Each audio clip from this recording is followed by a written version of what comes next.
sagði bara líkunum hvort ég kemst ekki vinnunni. Ég hafði samt í móti umferð eða þannig að hún var komið klukkutíma undir en hún sagði bara að komast heim skilja korter í 4 og svo skilja já, það bara galið mínútur sko.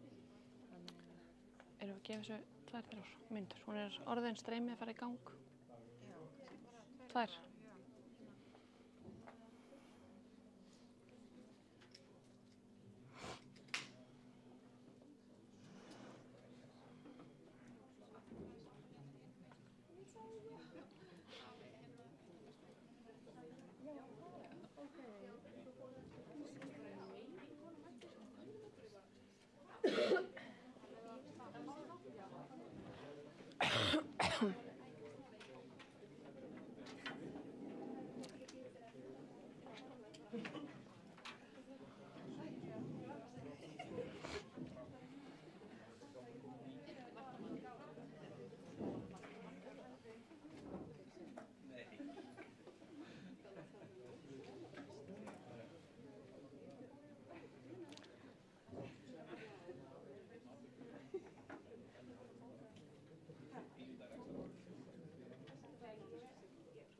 Jæja.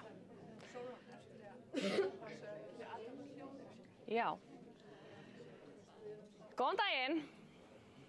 Gaman að sjá ykkur öll. Við ætlum bara að fara að byrja og velkomin á þetta málþing þjálfun á knattspyrnukonum. Mjög ánægjulegt að sjá fullan sal af fólki til þess að koma og hlusta á þetta málefni.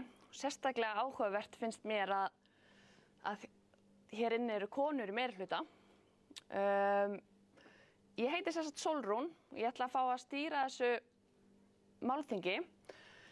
Ég starfa sem yfirþjálfari hjá Keflavík og ég hef þjálfað fótbolta í 15 ár í heildina og nánast eingöngu þjálfað stelpur og konur á mínum þjálfaraferli. Ég hef verið í fullu starfi sem þjálfari í 8 ár og, nei, 15 ár segi ég og í fullu starfi í 8 ár. Fyrst hjá Víking, en ég er að byrja mitt 7. tímabil hjá Keflavík. Síðan ég kom í Keflavík þá höfum við lagt mikla áherslu á uppbyggingu í kvennastarfinu í Keflavík og Suðurnesjum öllum og við erum mjög stolt af því að RKFN samstarfið okkar er eitt fjölmennasta stúlknastarf landsins. Mér finnst einnig gríðarlega mikilvægt að konur séu sýnilegar í öllum störfum innan knattspyrnunnar, hvort sem það eru þjálfarar, sjúkraþjálfarar, liðsstjórar, fulltrúar í stjórnum og öðrum ráðum. Og þess vegna er ég mjög stolt af því að fá að stýra þessum áhugaverða viðburði hérna í dag. Ég hef reglulega í gegnum minn þjálfaraferil sem að spannar einmitt 15 árin sem ég sagði áðan. Ég hef reglulega upplifað mig sem svona konu í einhvers konar karlaveröld. Þar sem að karlar er að tala við aðra karla karla. Og fyrir ekki svo mörgum árum það voru nánast allar rannsóknir á knattspyrnufólki framkvæmdar á körlum. Sem betur fer hefur þetta verið að breytast og síðustu árin hafa rannsóknir á konum og samanburður á konum og körlum verið að aukast mikið og mikil þekking myndast á þessu sviði. Og það er því mjög ánægjulegt að fá hér í dag frábæra fagaðila í þessum málum til að fara yfir þær rannsóknir og þá þekkingu sem að snýra þjálfun á knattspyrnukonum. eins og áður hefur komið fram þá verður fjallað hér þjálfun á konum og það leiðir af sér að gjarnan verið að bera saman konur og karla. Og í dag hér munu fyrirlestrar allir einblína á líffræðilegan mun á milli kynja en við erum að sjálfsögðu öll meðvituð að kynvitund fólks nær út fyrir þessi tvö kyn. Umræðan intersex fólk hefur einnig verið sterk undanfarið en því miður mjög lítið rannsóknir á því sviði. Já, og þá bara ekkert seinna vænna en að fara að byrja á fyrirlestrunum. Það eru 5 frábær erindi hér í dag og við ætlum að byrja á henni Láru Hafliðadóttur. Lára með meistaragráðu í íþróttavísindum og þjálfun, KSÍB-þjálfaragráðu ásamt ýmsum öðrum þjálfararéttindum. Lára hefur sérhæft sig í þjálfun kvenna, varðandi mælingar, álagsstýringu og tíðarhringinn og stefnir á doktorsnám á því sviði. Lára spilaði einnig fótbolta og í dag í þjálfarateymi meistaraflokks kvenna hjá Víking sem fitnessþjálfari. Hún líka kennari á þjálfaranámskeið hjá KSÍ og heldur reglulega fyrirlestra fyrir íþróttafólk. Hún kennir líka íþróttavísindi í grunnskólanum nú og í íþróttatengdri rannsóknarvinnu í Háskólanum í Reykjavík. Í sínu erindi ætlar Lára að fjalla líkamlegar kröfur knattspyrnukvenna og mun á milli kynjanna í tengslu við tíðarhringinn og áhrif þeirra þátta á frammistöðu og heilsu. Lára.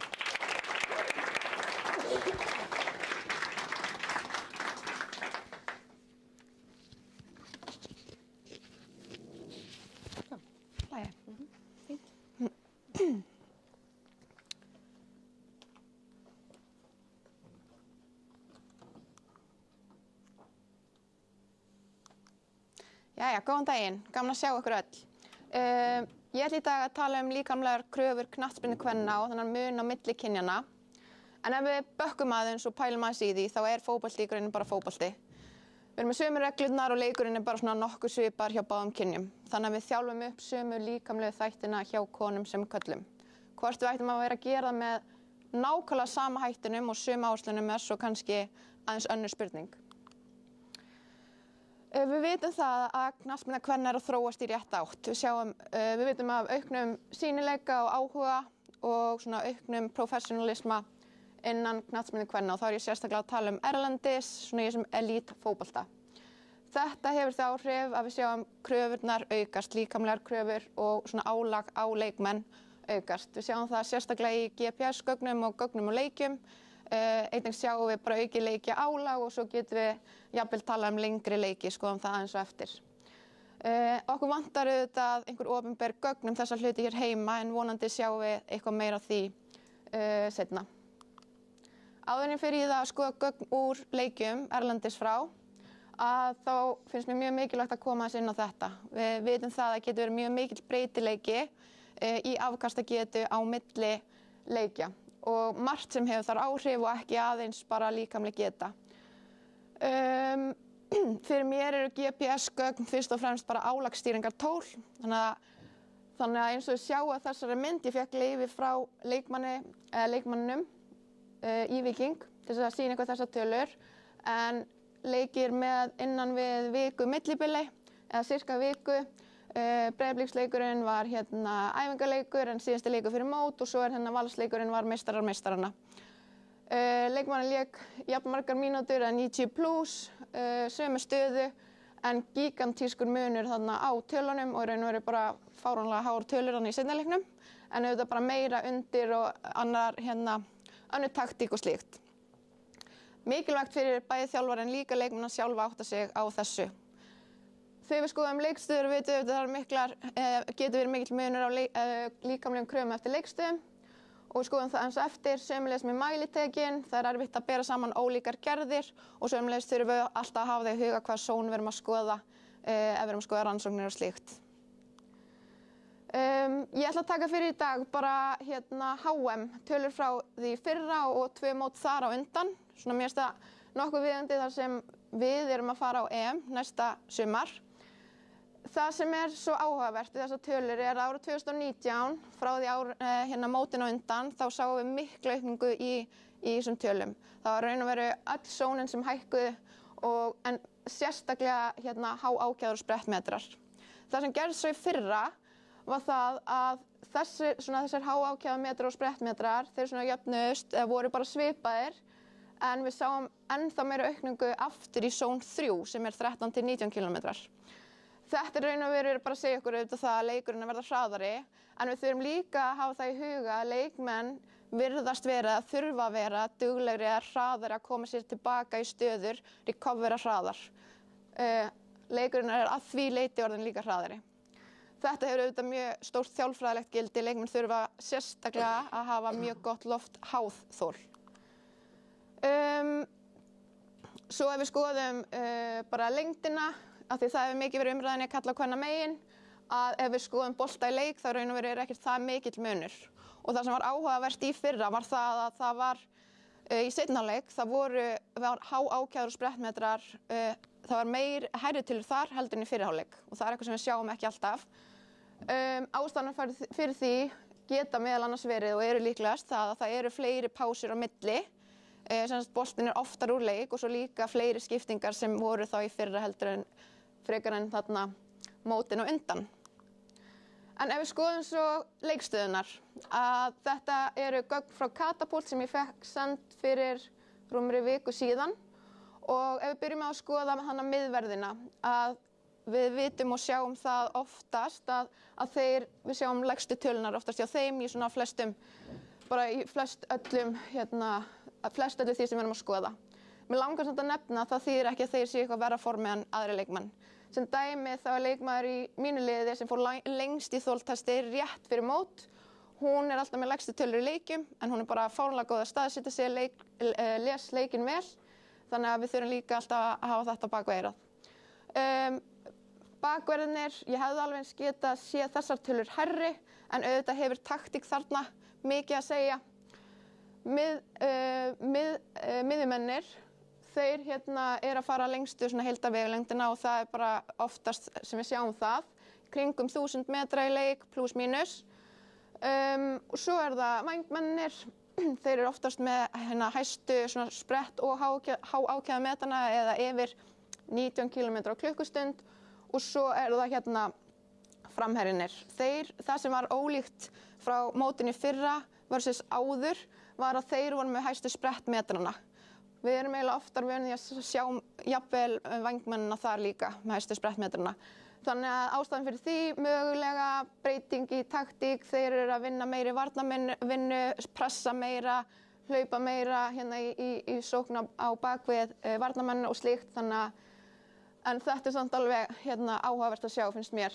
Mér langar líka bara að benda á það að Katapult að nota 2,5 metra á sekundu. Ég held að flestir hér í Íslandi sé að nota 3 metra.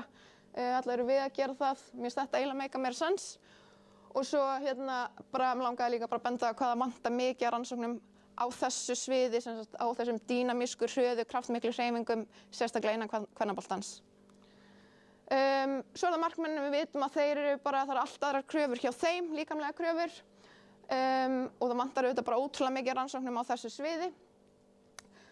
Örugglega áhugavert fyrir einhverja en þegar við erum að skoða dive impact að þá raun og veru 3 tölur sem felast í því og það sem setur mest álag á markmanninn raun og veru þessi sekúnda áður en fer í höggið. Svo næst kemur höggið sjálft og svo þessi síðasta sekúndan eftir það. En ef við fyrir svo bara aðeins að skoða þennan mun á milli kynjanna að þá þurfum við að pæla í stuði rannsókna og eins og Sólrún sagði áðan að rannsóknir, við erum að sjá aukningu í rannsóknum en við erum samt ennþá allt og langt eftir á. En það margt jákvætt í gangi og Solla ætlar að skoða þetta aðeins með ykkur eftir. En af hverju skiptir máli að skoða konur en ekki bara nota þessa gögn sem við höfum kallana? Það raun og veru tvíþætt. Annars verður það bara við vitum að umhverfi innan kallaboltans og svo kvennaboltans bara ólíkt að mörgu leyti.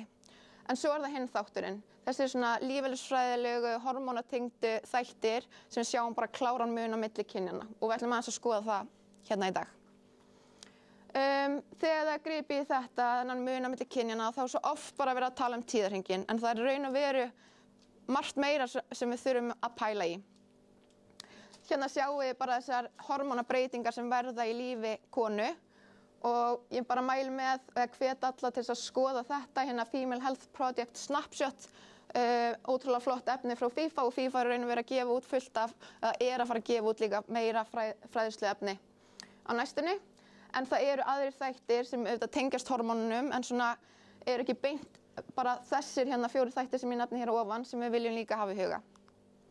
Ef við byrjum á kynþroska skeiðinu, við vitum að það er svona sá tími þar sem við sjáum mjög mikla aukningu í hormónum.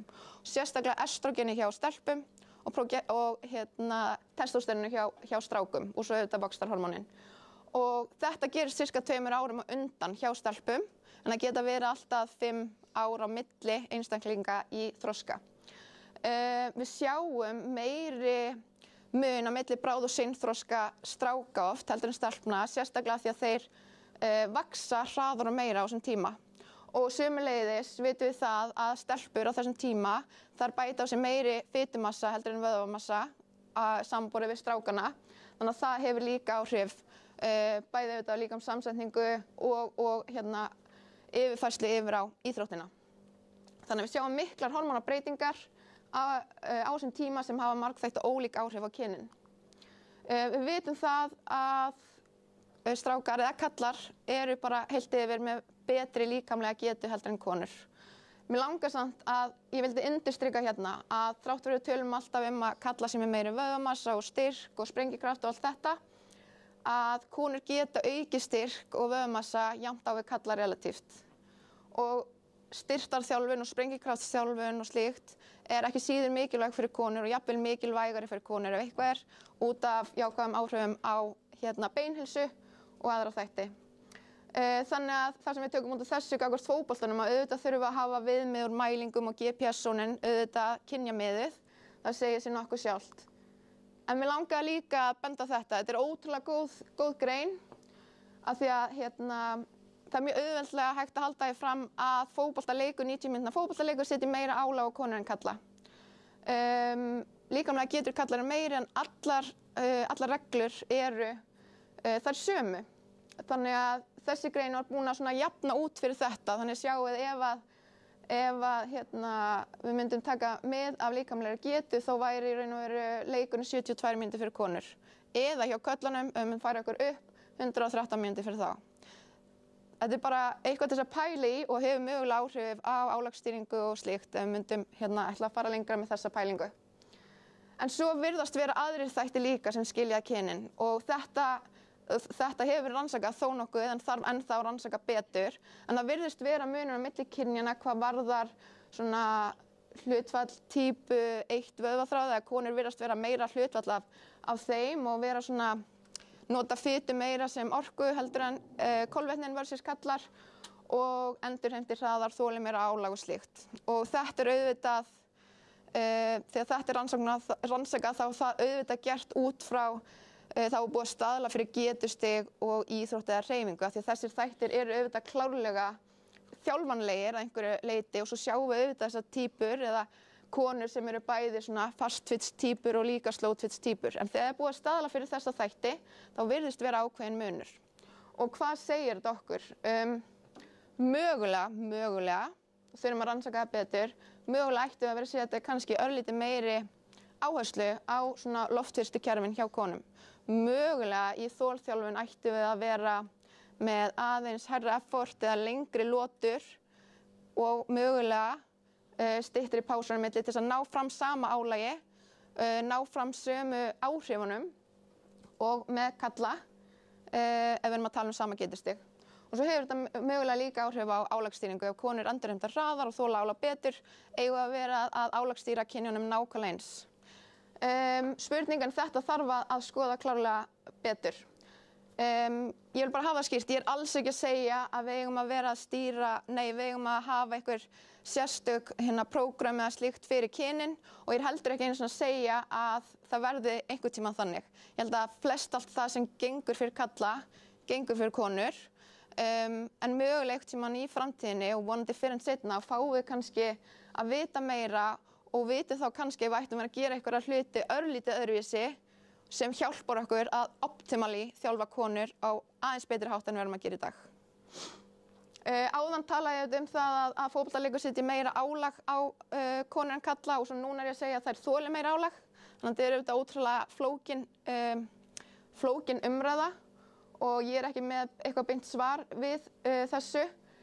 En við megum heldur ekki hætta að pæla í þessu og hætta að rannsaka þessa hluti af því að það er flókið að rannsaka konur. En það er einmitt ástæðan fyrir því, ein af mörgum ástæðan fyrir því að við sjáum og hefum séð færri rannsóknir á konum í gegnum tíðina.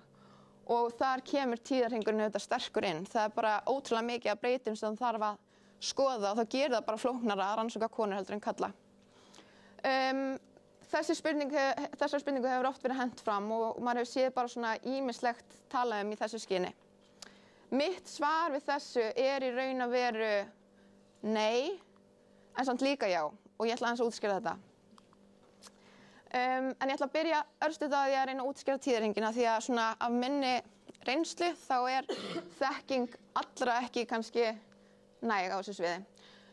Tíðarhringurinn er cirka 28 dagar, það er svona þetta skólabókardæmi, en hann getur verið allt frá 21 upp í 35 dag sem telst svona eðlilegt. Tíðarhringurinn byrjar á fyrsta degi blæðinga og blæðingar geta staðið yfir cirka 35 daga, og svo hefst næsti tíðarhringur þegar næstu blæðingar byrja. Við getum skipt tíðarhringnum upp í nokkra fasa og það er oftast gert miðjan tíðarhringinn, þar að segja á 14. degi, þá er samkvæmt þessu skólabókardæmi egglos sem getur samt gerst nokkrum dögum fyrir það seinna og þar tölum við sem sagt 2 fasa sem er þá follicular-fasinn eða luteal-fasinn. Ég fá að nota ensku orðin, ég er bara svo miklu vanari að nota þau. Við viljum samt setja þessa fasa eða skipta þeim niður í fleiri fasa því að það eru svo miklar hormónabreytingar í gangi innan hvors fasa.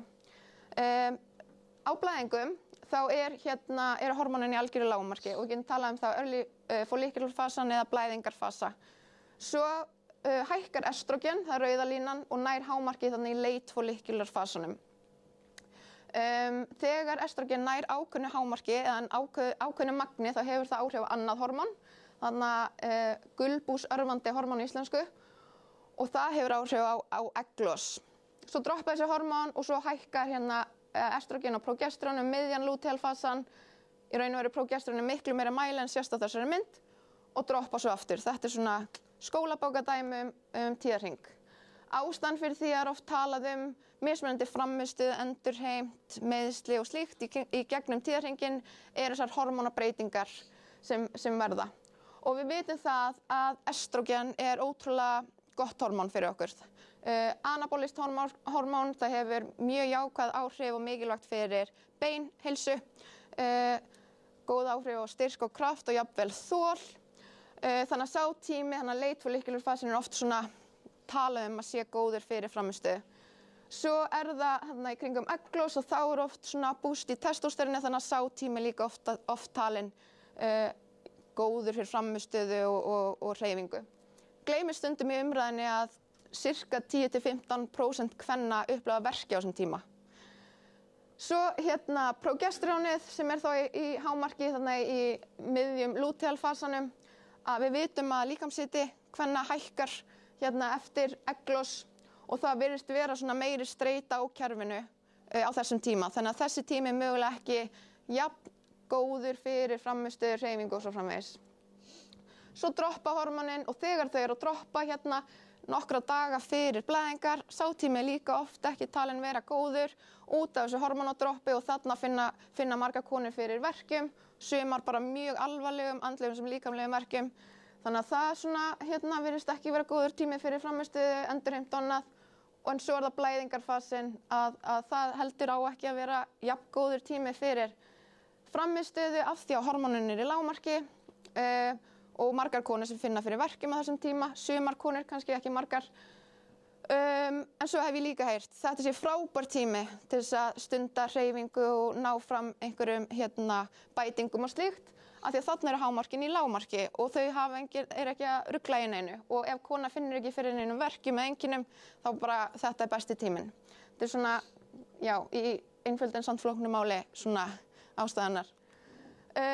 Önnur ástæðan fyrir því að ég svara þessari spurningu neitandi er raun og veru það að það er ótrúlega mikill breytileiki bæði á milli kvenna og svo hjá sömu konuna á milli tíðarhringja. Mér langaði bara að sýna ykkur þetta dæmi af því að þessar 3 fyrstu myndir hér, þetta er dæmi konu sem er með reglulegar blæðingar. Fyrsta dæmi er bara svona þetta skólabókardæmi. Næstu tvö dæmin, þar eru hormónin komin í eitthvað aðeins rugl, sérstaklega prógesterón hérna í miðunni, en egglos samt, en hérna ekkert egglos, en konan veit líklegast ekkert að það er eitthvað óeðlilegt í gangi. Það er ekki fyrr en þessi tvö dæmi hér fór ofan þegar tíðahringurinn orðinn lengri, líður lengri á milli blæðinga, fer sjaldnar á blæðingar, sem hún fer mögulega kannski að uppgötva eitthvað. Þá eru hormónin komin á hérna í svona bara mjög óregluleg og þannig kona getur orðið egglos eða ekki. Svo er það síðasta dæmið og það er bara hérna kona hætt á blæðingum yfir lengri tíma, hormónin búin að flatlæna og ekkert egglos. Svo er það auðvitað getnaðarvarnirnar sem er enn ein umræðan og Sóla ætlar að taka hana hérna eftir. Mér langaði líka að sýna ykkur þessa mynd. Ég veit ekki hvort ég sjá þetta nógu vel, en mér finnst þetta skýrt hérna allavega hægra megin frá ykkur séð. En þetta er sem sagt dæmi konur sem eru hérna á reglulegum blæðingum, bara eðlilegan tíðahring og egglos hjá þeim öllum, en þið sjáum við mismun eða þessar hormónabreytingar sem eru mismunandi hjá konunum. Þannig að þetta er í raun og veru svona. Þið sjáu hvað getur verið erfitt að stýra fyrir þessa hluti. Hinn ástæðan fyrir því að ég svaraði nei er í raun og veru bara gæði rannsókna og staða rannsókna í dag. Við þurfum bara fleiri gæðarannsóknir til þess að vita nákvæmlega hvað þetta allt saman þýðir. Bæði er oft sem að vantar að mæla hormónin rétt, fjöldi þátttakenda oft lítill og svo framvegis, en líka bara það að niðurstöður í rannsóknum eru svo ótrúlega margbreytilegar. Þannig að eins og staðan er í dag þá þurfum við klárlega fleiri gæðarannsóknir. Og þetta er ótrúlega góð grein sem ég mæli með fyrir áhugasama að skoða. Kom út í fyrra af svona algjörum sérfræðingum á þessu sviði sem tekur saman sem sagt 5 samantektar rannsóknir og þeir komust að því að það bara séu lítil gæði, ósamræmi í niðurstöðum og það séu ótímabært að tala eða nákvæmlega segja þessa hluti. Þetta er tengt reyndar styrktarþjálfun. Sama raunum er innan fótboltans, það náttúrulega þarf bara að rannsaka klárlega mun meira innan fótboltans og við vitum að það er margt verið að gera þar. En eins og staðan er núna þá bara er þetta eiginlega sama svar á áðan. En mér langar að segja þetta, af því þetta er mjög mikilvægt. Ég er ekki að segja að sé engin áhrif, ég er bara að segja að með stöðun í dag þá getum við ekki fullyrt þessa hluti. Ástæðan fyrir því að ég sagði svo já er raun og veru sú að við vitum að margar konur upplifa neikvæða þætti í kringum tíðahringinn og að sjálfsögðu þurfum við að taka tillit til þess, alveg eins og við tökum tillit til næringarlegs ástands, streitu, svefns og svo framvegis. Þannig að það sem allar konur ættu að gera, hvort sem það er í fótbolta eða ekki, þær ættu að fylgjast með tíðahringnum sínum og læra inn á hann. Og mögulega myndu þær finna út að þarna í miðjan lútealfasan þá eru þær alltaf þreyttar og þá geta þær unnið með þessar upplýsingar. En eiginlega stærri ástæða fyrir því að ég læt mínar stelpur trakka tíðahringinn er raun og veru til að komast að því hvort hann sé eðlilegur, hvort það sé eitthvað óeðlilegt í gangi. Og það er hægt að nota ýmis upp. Við notum XPSS hjá Víkingi, en svo er líka hægt að nota þetta. Ég hef reyndar sjálf ekki notað þetta app hérna, en ég held að það sé frítt og ég veit að liðið út í Englandi er að nota þetta hvernig lið. Þannig að mér finnst allavega mikilvægt að tala þessa hluti, opna umræðuna, fræða leikmennina og ég tek þann pól í hæðina að setja ábyrgðina yfir þá.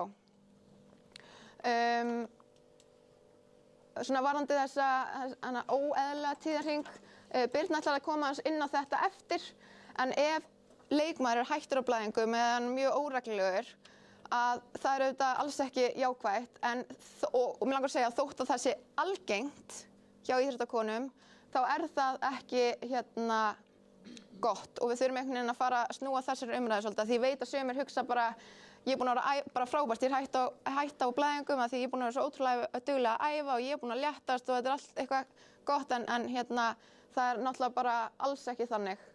Miklar blæðingar og miklir verkir, það er til alls konar viðmið við þetta, en í raun og veru grunninn ef þetta er eitthvað sem truflar viðkomandi í daglegu lífi eða í hennar íþrótt, þá er það eitthvað sem við viljum skoða. Já, ég bara varð að bæta þessu við.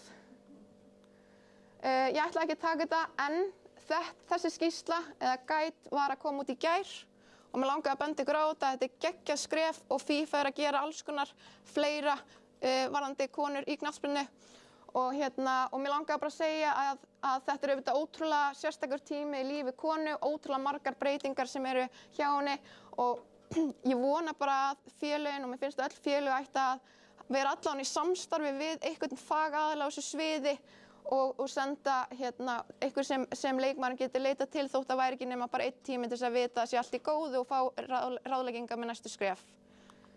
Og ég ætla bara að loka svo þessu. Við erum að sjá svo ótrúlega flottar fyrirmyndir sem sýna okkur að þetta er vel hægt og það er jafnvel hægt að koma enn sterkar tilbaka eftir barnseignir.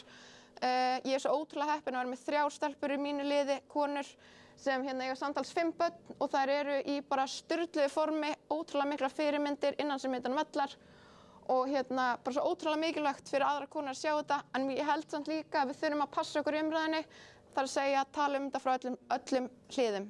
Það er svo ótrúlega margt sem konan hefur enga stjórn á, sem hefur áhrif á hversu hratt hún kemur tilbaka, þannig að við þurfum líka bara að vera opin fyrir því og tala það líka. Fleira var það ekki. Takk fyrir mig.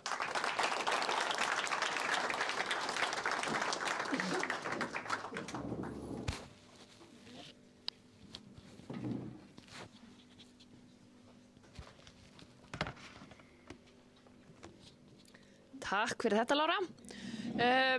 Það er sem sagt nafnalisti að ganga ef þið viljið bara merkja við ykkur upp á að fá endurmenntunarstig fyrir setuna á málþinginu. En næsta erindi er frá henni Sólveigu Þórarinsdóttur. Hún er með mastersgráðu í íþróttasjúkraþjálfun og er nú í doktorsnámi við Oslo Sports Trauma Research Center. Rannsóknir Sólveigar hafa snúið að meiðslum, knattspyrnu kvenna og hvar við eigum að leggja áherslur í forvörnum. Sólveig hefur starfað sem sjúkraþjálfari innan knattspyrnuhreyfingarinnar með félagsliðum og landsliðum bæði Íslandi og Noregi. Í sínu erindi ætlar Solla að fara yfir hver algengustu og alvarlegustu meiðslin í knattspyrnu kvenna eru, áhættu þætti og hvernig við getum snúið okkur í forvörnum.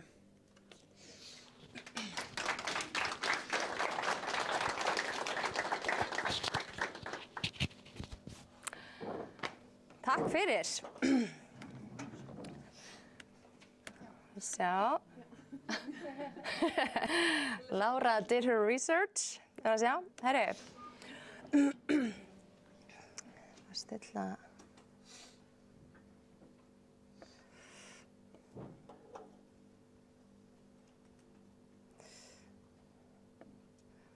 Svona. Herri.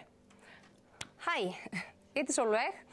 Og ég er sjúkraþjálfari og vinn hjá Sjúkraþjálfun Íslands og er núna eins og Sólrún kom inn á doktorsnemi í íþróttasjúkraþjálfun frá háskólanum í Noregi, íþróttaháskólanum í Noregi.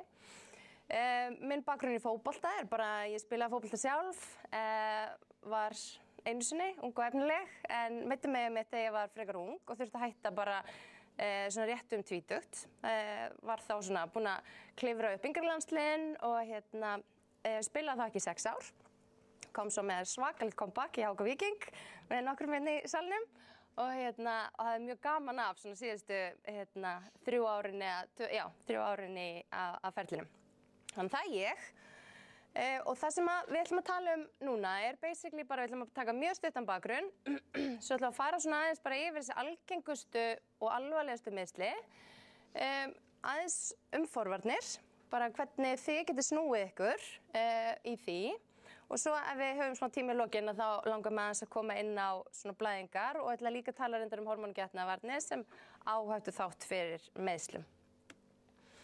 Ok, þannig eins og bæði Lára og Sólrún hafa nefnt þá eru við alltaf að sjá fleiri gögn knattspyrnukonur sem er bara algjörlega stórkostlegt og þetta er basically graf sem sýnir okkur það. Þetta eru fjöldi greina sem við höfum átt og sem er bara stöðugum vexti síðustu 20-30 árin. En þetta er samt ennþá staðan. Þegar við skoðum munin á gögnum sem við eigum konur, sem er þessi litla gula lína sem þið sjáum alla, og gögnum sem við eigum kalla í fótbolta. Þannig að þarna er bara risastórt gat sem við erum bara að vinna í að fylla í. Og eins og Lára kom inn á líka, að þá er þetta svolítið líka svona bakteppið í þessari umræðu sem við erum að eiga í dag. Það er bara svo mikið gott að gerast í knattspyrnu kvenna aldrei verið fleiri skráði leikmenn sem að gerir samkeppninu náttúrulega líka meiri milli leikmanna, áhuga á fjármagn aldrei verið meiri og þessi kröfur til leikmanna varðandi frammistöðu, æfinga álag og hraða, ekki síst, aldrei verið meiri. Og allar þessar breytingar hafa áhrif á leikmanninn og geta vissulega haft áhrif á bæði meiðslatíðni en líka hvernig meiðsli leikmenn fá. Þannig að við skoðum svona algengustu alvarlegustu meiðslin í nútíma knattspyrnu kvenna og þá langar mig að kynna ykkur fyrir þetta þetta verkefni sem hluti af mínu doktorsverkefni, heitir Ready to Play og þar sem við í rauninni skoðum heilsu knattspyrnu kvenna í efstu deild í Noregi yfir 2 tímabil, bæði í rauninni meiðsli og veikindi. Og það sem við sáum, helstu svona niðurstöðuna, voru basically það að í hverri viku tilkynnti 1 af hverjum 3 að hún væri með einhvers konar meiðsli eða veikindi og 1 af hverjum 5 meiðsli eða veikindi sem að þá höfðu áhrif á hennar frammistöðu eða þátttöku hennar í fótbolta. Og þetta alveg rosalega háar tölur, það þýðir bara að þú ert með, lið með 23 leikmönnum og þá eru 5 í hverri viku sem geta ekki verið með á fullu eða tekið þátt yfir höfuð. Þannig að þetta eitthvað sem að, við þurfum að vita og hafa í huga og helst fá niður og langstærstu hlutin af þessu eru meiðsli. Það var mjög lítið af veikindum sem við fengum inn í okkar rannsókn. Og algengustu meiðslin eru þá að það voru 558 meiðsli sem voru þá tilkynnt sem að yfir þessi 2 ár og stærsti hlutin af því voru vöðvatognanir í læri. Og þar inni þá aftanvert lærið, það framavert lærið og innavert lærið sem við köllum oft bara nára. Svo koma hnén og svo koma ökklanir. Og þetta munstur nýtt. Það voru alltaf hné og ökklar sem voru algengustu meiðslin í knattspyrnu kvenna, en nýjustu rannsóknir, bæði okkar og það ný rannsókn frá UEFA með Champions League gögnum yfir 4 ár, að þau finna líka að vöðvatognanir í læri eru orðnar algengari og algengari, líklegast vegna þess að leikurinn náttúrulega bara verða hraðari. Og þetta bara nákvæmlega sama og gerðist í knattspyrnu karla, kannski kringum 1990, þegar þeirra leikur fór að vera hraðari, að þá hætti hné og ökkli að vera algengustu meiðslin af þeim og vöðvatognanirnar aftan verið læri, innan verið læri, nára, fór að taka yfir. Þannig að en svo algengi eitt og svo alvarleiki meiðsla allt annað. Þannig að meiðslin sem voru komið inn í okkar rannsókn ollu næstum því 9.000 dögum af fjárveru samtals og þar eiga hnén vinningin. Og þar vega krossböndin alltaf bara alveg rosalega þungt, en þau eiga næstu 30% af þessum 42% þegar kemur að fjárveru. Þau ollu næstu 2.600 dögum af fjárveru, þannig að það bara krossböndin. En svo koma þá ökklarnir og lærin samtals. Og svo eitt enn sem bara langar að draga athygli að og það heilarhristingurinn, en hann var ekkert rosalega algengur í okkar rannsókn, en einmitt þegar hann gerðist að það var hann alvarlegur. Og konur það virðist vera að heilarhristingur sé algengari hjá konum, eða þá við erum duglegar að segja frá því, ég veit það ekki. Og afleiðingar heilarhristings geta verið alvarlegur hjá konum en körlum. Og í okkar rannsókn voru sumar stelpur sem voru frá í alveg alltaf heilu ári frá fótbolta. Þannig að við tökum hann líka með í umræðinu eftir. Ok, þannig að við getum aldrei komið í vekk fyrir öll meiðsli í fótbolta. Það bara fylgir í ákveðin áhætta að spila fótbolta. Það bara þannig. En við eigum alls konar tól og tæki til þess að minnka líkurnar á öllum þessum meiðslum. En þá alltaf stóra spurningin, erum við að styðjast við rannsóknir á konum, knattspyrnukonum, þegar við erum að skoða forvarnir meiðsla.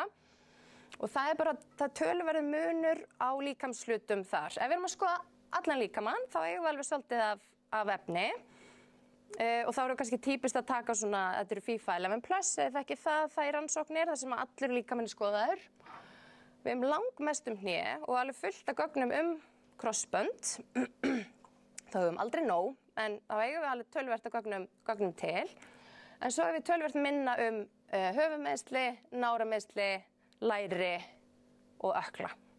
Þannig að það sem að getur kannski verið ástæðan fyrir því að í þessari yfirlitsgrein komist höfundarnir að því að forvarnaræfingarnar fyrir ökkla, læri og nára virkuðu ekki eins vel fyrir konur og karla. En það sem er mjög mikilvægt að taka fram hér er að við erum ekki að bera saman sömu æfingar á milli konu og karla. Þetta er ekki að Nordic hamstrings virki ekki fyrir konur. Við höfum bara aldrei skoðað það. Við skoðum eitthvað jafnvægisprógram fyrir aftanlæristóknir, þess vegna virkaði það ekki neitt, skiljið. Þú veist, þannig að þetta er ekki, við erum ekki að bera við erum ekki að bera sömu æfingar saman. Þetta bara basically segir okkur vantar gögn konur hvað þessi meiðsli varða, af því það var engin munur milli kynja þegar kom að forvitum krossbandslita. Þar eigum við gögnin. Ok, en þó ég segi að æfingarnar virki minna fyrir konur, þá virka það samt og bara mjög vel, sumstaðar. Og við eigum prógram sem að geta lækkað tíðni krossbandslita að meðaltali 45%, og það við eigum gögn frá 40 til 65%. Ökklatóknunar getum við minnkað kannski 20%, tölurnar á köllunum eru í kringum 30 til 60% hér, og svo í aftanverðu læri getum við lækkað tíðnina 40 til 60% sem er bara nokkuð gott. Hjá köllunum er þetta kringum 65% og í nára er þetta við getum lækkað tíðnina þeirra 25 til 30% og það aftur hjá köllunum er þetta kringum 50%. Svo er það framhæft læri en þar eigum við bara eiginlega ekkert á gögnum og það sem er áhugavert framhæft læri að það er einmitt algengara hjá konum en köllum. Þannig að þar höfum við verk að vinna. Herðu, en hvað prógram eru til?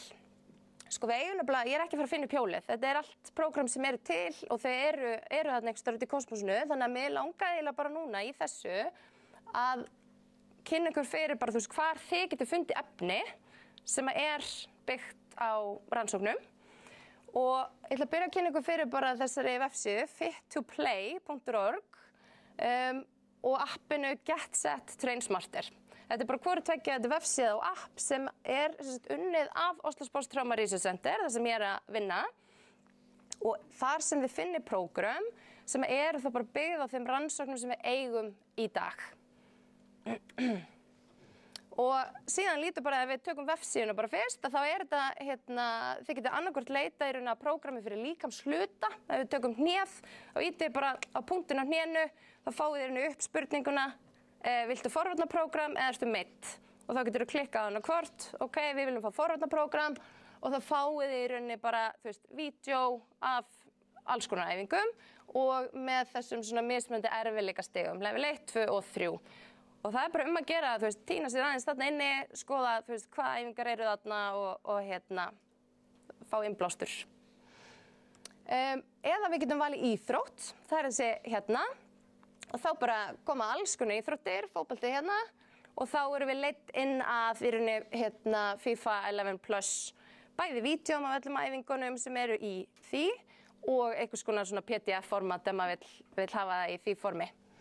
Gerir ráð fyrir að þið kannist við FIFA 11 Plus, en þetta prógram er bara sérhannað sem fótboltauppbytun til þess að fækka meiðslum og ef það er gert tvisvar sinnum í viku, að það hefur það sýnt sig að lækka meiðslutíðni 30 til 50%. Það hefur 3 hluta og fyrsti hlutin er bara þessi, það eru hlaup með uppbytunaræfingum, frekar klassískt, tekur 8 mínútur, svo er þetta styrkur og hopp og jafnvægi sem eru bara alls konar æfingar sem taka kannski 10 mínútur og svo er þetta hlaup þar sem er meiri hraðist og einhver stefnubreitingar og eitthvað slíkt, 2 mínútur kannski. En það sem er með FIFA 11 Plus er að partur 2 er oft upplifað frekar þungur, það er æfingar eins og Nordic hamstrings inn í þessu og stelpurnar upplifa ofta þessi pínu stífar einhvern veginn eftir æfinguna, fíla ekki að gera þessum uppbytunaræfingu og sumum finnst það taka svolítið langan tíma. Þannig en þá eru góðu fréttirnar þær að það má taka hann bara út fyrir sviga. Það hefur engin áhrif á prógramið að gera hann bara eftir æfingu eða þá bara sem hluta af inn á styrktaræfingu, tvisvar í viku. Þannig að prógramið virkar jafnvel og það eykur líkurnar á því bara að við gerum prógramið. Þannig að þau virka ekki en við gerum það ekki. Og að því með mynda Nordic Hamsters þá bara ágætt að minnast á það hjá körlum að þá getur þessi æfing lækkað aftanlæristognanir, tíðni aftanlæristognana 65%. Og svo það nárin og þar það Copenhagen Adduction Exercise sem æfing sem hefur bara verið skoðuð körlum. Þannig að hér þurfum við bara að nýta okkur gögn frá þeim. En þar hefur þessi æfing náð að lækka tíðni náratognana 41%. Þannig að hún líka æfing sem þess virði að hafa með inn í prógramminu sínu, þó við eigum ekki gögn akkurat konur. En að því ég sérstaklega að skoða nárana, að þá fundum við út að ef við erum að þjálfa konur, að þá gæti verið skynsamlegt að bæta við æfingu fyrir mjaðma beygjuvöðvana, sem þá, sóasinn, framhjátt læri, til dæmis kannski með eitthvað svona típiskri æfingu í trissu, þar sem þeir eru líka eftir skotæfingu, eitthvað sem að gera henni beygjumjöðum, af því að þessi mjaðma beygjuvöðva vandamálin eru algengari hjá konum heldur en körlum. Og svo það crossböndin. Sænska knækontról eða knee-control prógram sem líka búið að vera lengi til og fókuserar langt mest bara á crossbönd. Það bara sér hannað fyrir það og hefur sýnt fram að geta lækkað tíðnina 64%. En Svíinn ekki komin alveg að blanda í markaðssetningunni og Norðmaðurinn, þannig að þið eru eiginlega bara að googla knækontról til að finna einhverja heimasíðu með einhverju sjúklega langu urli. Þannig að, og þá fáið þið nákvæmlega sama. Það eru myndir af öllum æfingunum sem eru í því, vídeo og svo einhvers konar uppbytun sem líka vídeo af. Þannig að bara að gera að kynna sér þetta og kannski fá smá fjölbreytni. Maður að vinna með einhverja æfingur og FIFA11 plus, einhverjur úr þessu, blandið það saman. Og svo það heilarhristingurinn, en þar snýst kannski forvarnirnar fyrst og fremst að minnka líkurnar á alvarlegum fylgikvillum. Og það gerum við með því að greina rétt og með því að meðhöndla rétt frá upphafi. Og inn á KSI.is fann ég bara mjög flotta fræðslu, þannig að KSI bara að gera flotta hluti þar. Þannig að þið farið þar inn og undir fræðsla, þar undir heilarhristingur og þar bara grein, leiðbeiningar, ráðleggingar og okkur fyrirlestur eftir hann Reyni Björnsson. Og þannig að ég mæli bara eindrið með því að þið farið þar inn og kynni ykkur það og við verðum bara að gera það. Allir sem vinna með konum eða bara íþróttafólki eins og þar sem að heilarhristingur möguleiki, verða eiginlega bara að kynna sér það, því að það bara of mikið í húfi fyrir leikmanninn.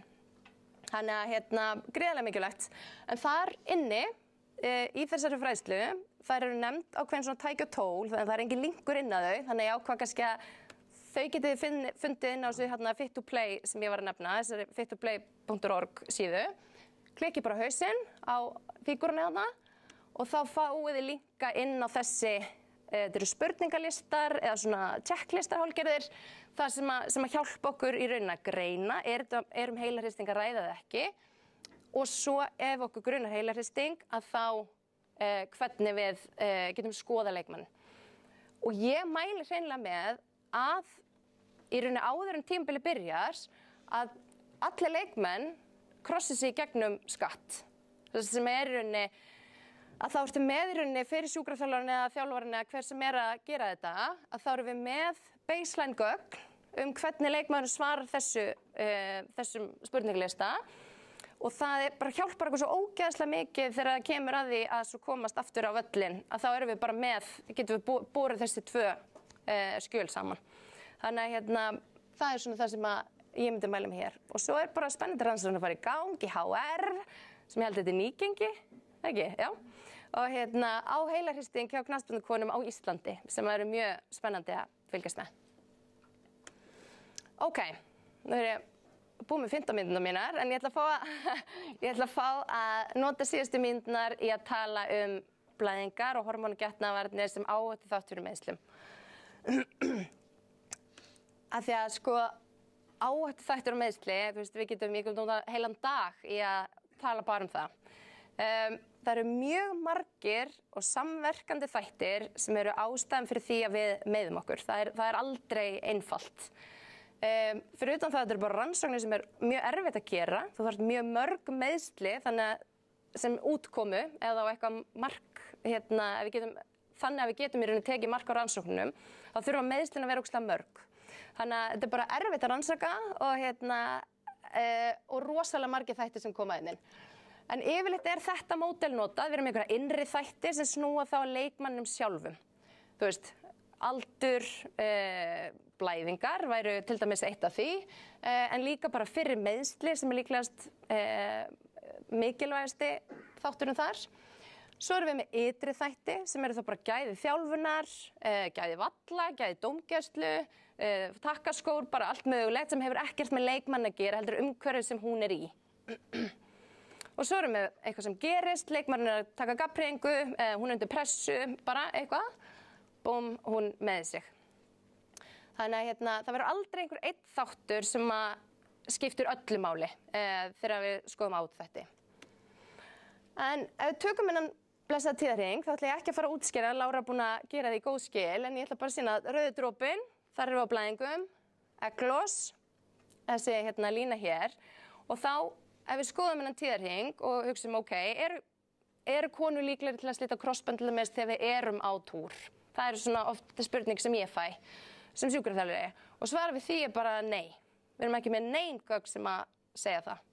Við erum kannski með gögn sem segja að við séum pínulítið líklegri í rauninni fasanum eftir blæðingar og fyrir egglos. En gögnin eru bara mjög takmörkuð og gæðin ekki góð. Og svo erum við með eins, vilja einhver meina að vöðva- og sinavandamál séu örlítið algengari í þessum fasa, aftur milli blæðinga og egglos, en sama vandamál með gæði rannsóknina. Þannig að kannski ekki. En við erum ekki líklegir til að slíta krossbönd þegar við erum á blæðingum. Hins vegar eru einmitt engar blæðingar í 3 mánuði eða meira, eða óreglulega blæðingar, sem eru þá blæðingar sem eru með meira en 35 daga á milli. Það getur gert okkur 2 til 3 sem líklegri til þess að með okkur. Og það getur verið alls konar ástæð fyrir því. Þannig að hlakka til að heyra fyrirlesturinn á Birnu á eftir. Hormónagetnaðarvarnir eru svo annað, því að það náttúrulega bara algjörlega breytir hormónaprófíl konunnar. Svona lítur prófíl út fyrir konur sem eru p-pillu. Og þær eru rannsóknar líka, þær segja bara allt og ekki neitt. Sumar segja að við getum fengið lægri tíðni á krossbandasleitum. Einhverjum vilja meina að við fáum minni einkenni eftir heilarhristing ef við notum hormónagetnaðarvarnir. Aðrar finna engan mun á meiðslatíðni. 3 til 11 sem aukin hætta á blóðtappa. Og svo eru bara aðrar neikvæðar aukaverkanir eins og bara þreyta eða skapsveiflur, hvað sem er. Þannig að það eru það sem að mér langar þið takið með ykkur út úr þessari umræði varðandi blæðingarnar og hormónagetnaðarvarnirnar er basically það að reglulegar blæðingar eru hraustleikamerki. Það er bara númer 1, 2 og 10. Ef konu er ekki hormónagetnaðarvörn, þá á hún að fara túr og það helst að gerast með 21 til 34 daga millibili. Þá eru bara þá líður líkamanum vel og þá eru við í góðum málum. Það er ekki hægt að gefa neinar almennar ráðleggingar varðandi meiðslatíðni og hormónagetnaðarvarnir eða blæðingar. Bara gögnin sem við eigum til gefa ekkert til kynna hvað það varðar. Og lykillinn til að lukkast hér held ég, eins og Lára kom inn á, einmitt bara góð samskipti og einstaklingsmiðuð nálgun. Því að auðvitað erum við bara jafn misjafnar og við erum margar. Sumar með verki, aðra blæða mikið, allt þar á milli. Þannig að lærðu að þekkja þig og þinn tíðarhring. Og svo er það okkar sem erum í kringum liðin að búa til í rauninni öruggt og gott umhverfi þar sem að þær upplifa að þær geti rætt í það. Og þá er ég búin. Takk fyrir mig.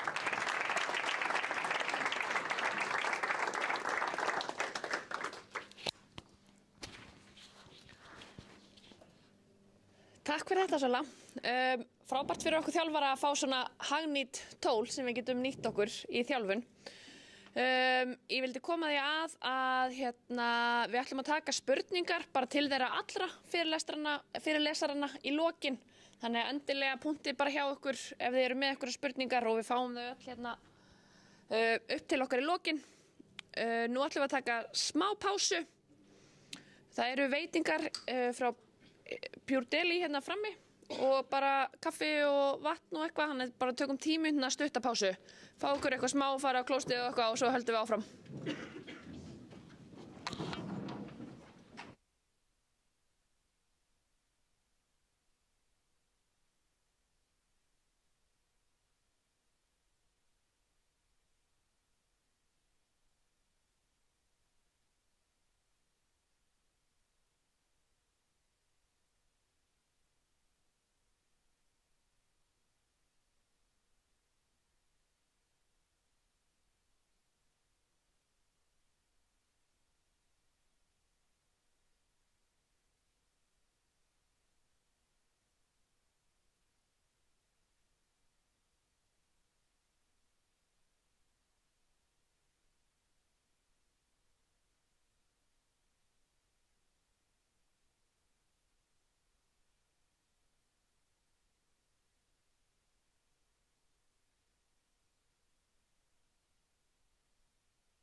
Jæja.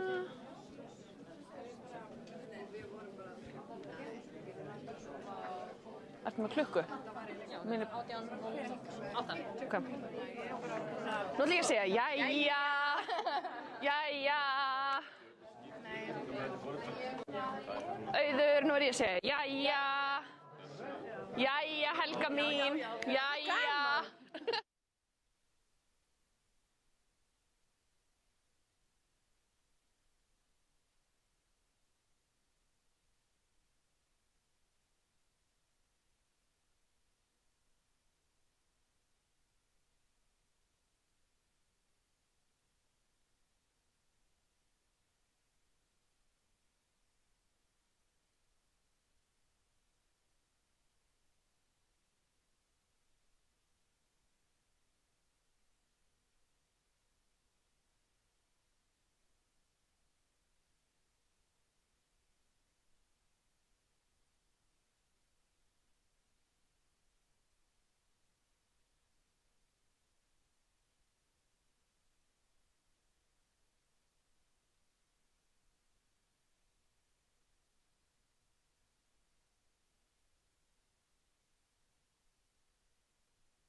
Jæja, síðasta jæja, þá ætlum við bara að fara að halda áfram.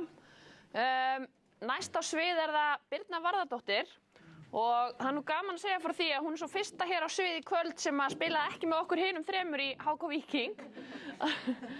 En Birna að klára doktorsnám í íþrótta- og heilsufræði og doktorsrannsókn Birnu, RED, í rannsóknarverkefni hennar hafði það markmið að meta tiltæka orku og hlutfallslegan orkuskort í íþróttum meðal íslensk afreksfólks. Birna mun fjalla næringu íþróttafólks með áherslu á helstu niðurstöður rannsóknarinnar hennar og hvernig það getur nýst íslenskri knattspyrnu og íþróttahreyfingu.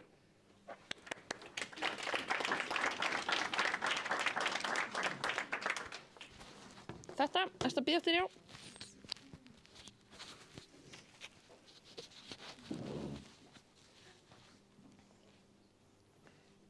Já, góðan daginn. Ég heiti Birna og fæ þann heiður að tala næringu og hlutfallslegan orkuskort í íþróttum í dag. Og síðastliðin 4 ár hef ég ásamt leiðbeinendum mínum, þeim Sigríði Láru Guðmundsdóttur og Önnu Sigríði Ólafsdóttur, unnið að RED í rannsókninni. Og svona yfirmarkmið hennar var að meta næringar ástand og næringar tengdar áskoranir meðal íslensks íþróttafólks. Og ég ætla svolítið að nýta tækifæri til að fara aðeins yfir helstu niðurstöður úr því verkefni hér í dag og já, svona ræða líka svolítið hvernig við getum hagnýtt þær niðurstöður fyrir bæði almenna íþróttahreyfingu og þetta sérstaklega fyrir knattspyrnuhreyfinguna.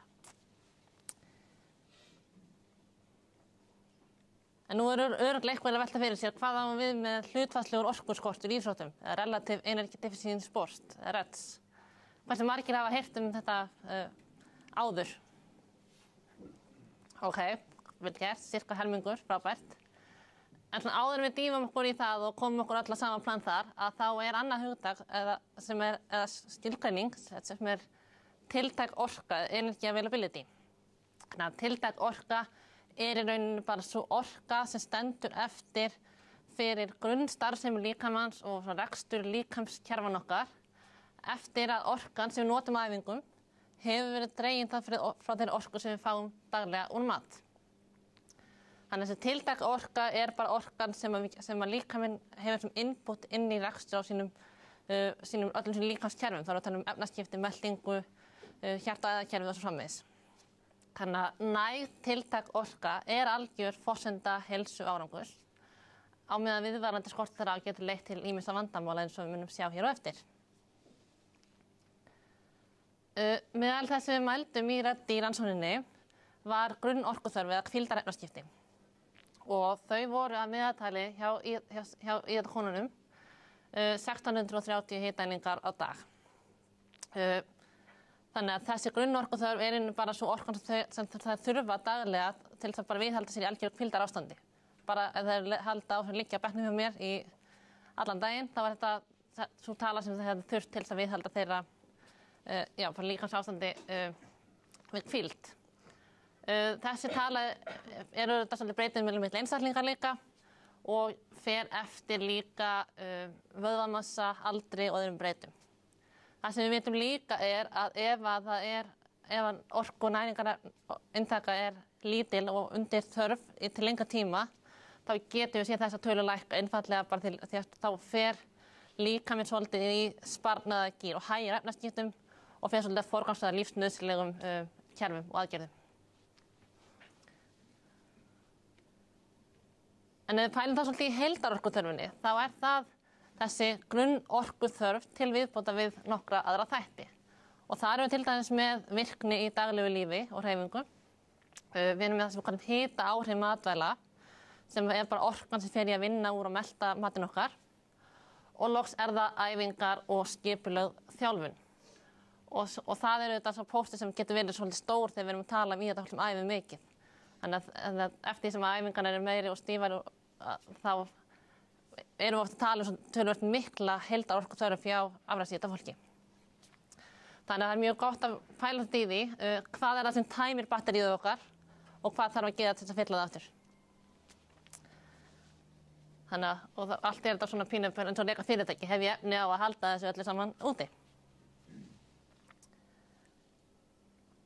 Og hér lengi var talað female athlete triad eða það sem við íslenskan sem þrennu íþróttakonunnar. Og þessi þrenna lýsir bara svolítið sambandi tiltekna orku við tíðarhring og svo beinheilsu. Þannig að við sjáum þetta spanna svolítið ákveðið róf frá því sem heilbrigt eða æskilegt yfir í það sem við erum komið með töluverð vandamál eins og við sjáum hér.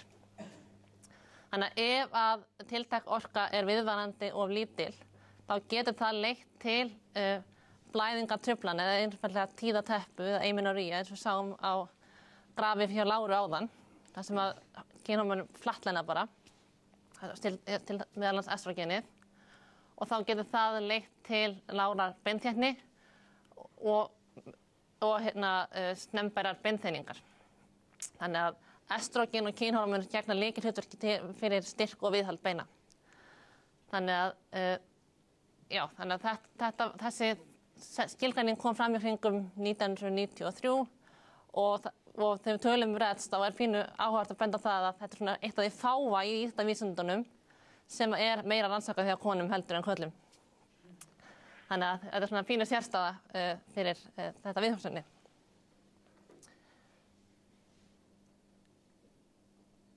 En árið 2014 þá kom fram þessi ný skilgreining sem hlutfallslegur orkuskort í íþróttum eða REDS og við getum litið á REDS sem bara pínu útvíkkun á þrennu íþróttakonunnar. Þannig sjáum við rauða þríhyrningurinn, þetta sem bara þrennan hefur verið felld inn í þetta REDS-módel.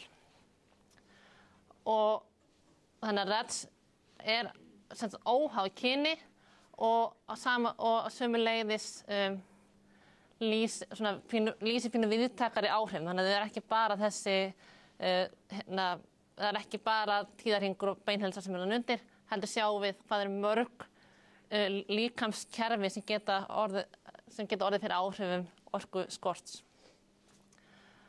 Og eðlilega ef að líkaminn virkar ekki sem skyldi, það þarf ekki að koma óvart að það geti leitt til minnkaðrar afkastagetu og neikvæðs áhrifs árangur.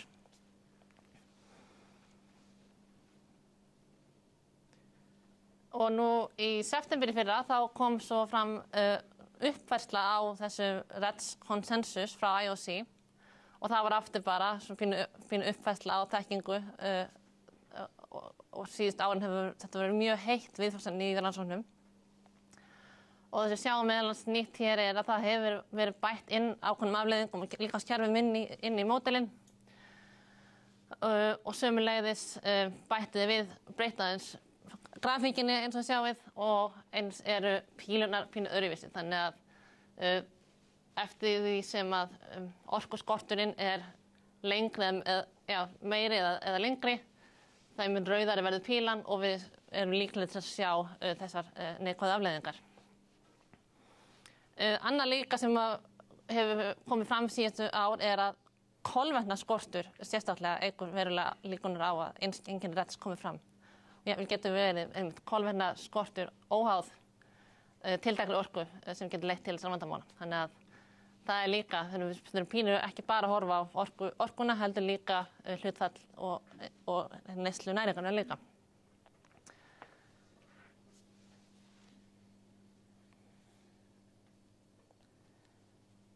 Og mér langar að staldra eins við eina af greinarnar sem við höfum birt upp úr Redd-rannsókninni. Og hér var markmiðið að bera saman orku og næringarintöku, næringarástand og Redds-einkenni milli hópa íþróttakvenna með ólík mynstur tiltækrar orku og kolvetnaintöku yfir 7 daga tímabil. Þannig að við fengum hópa rosalega flottu og metnaðarfullu íþróttafólki til að taka þátt í þessu. Og þau og þær skráðu, héldu 7 daga matar- og æfingardagbók gegnum smáforrit hjá okkur og gerðu það mjög samviskusamlega og vel. Og fyrir vikið eigum við rosa flott gögn núna næringarinntöku hjá íslensku íþróttafólki. Þannig að, já, meðal annars þetta var notuð líka myndir, þannig að þau tóku mynd alltaf fyrir og eftir máltíðinar. Þannig að við erum rosalega stolt af þessum gagnagrunni sem við eigum núna eftir þessa gagnasöfnun.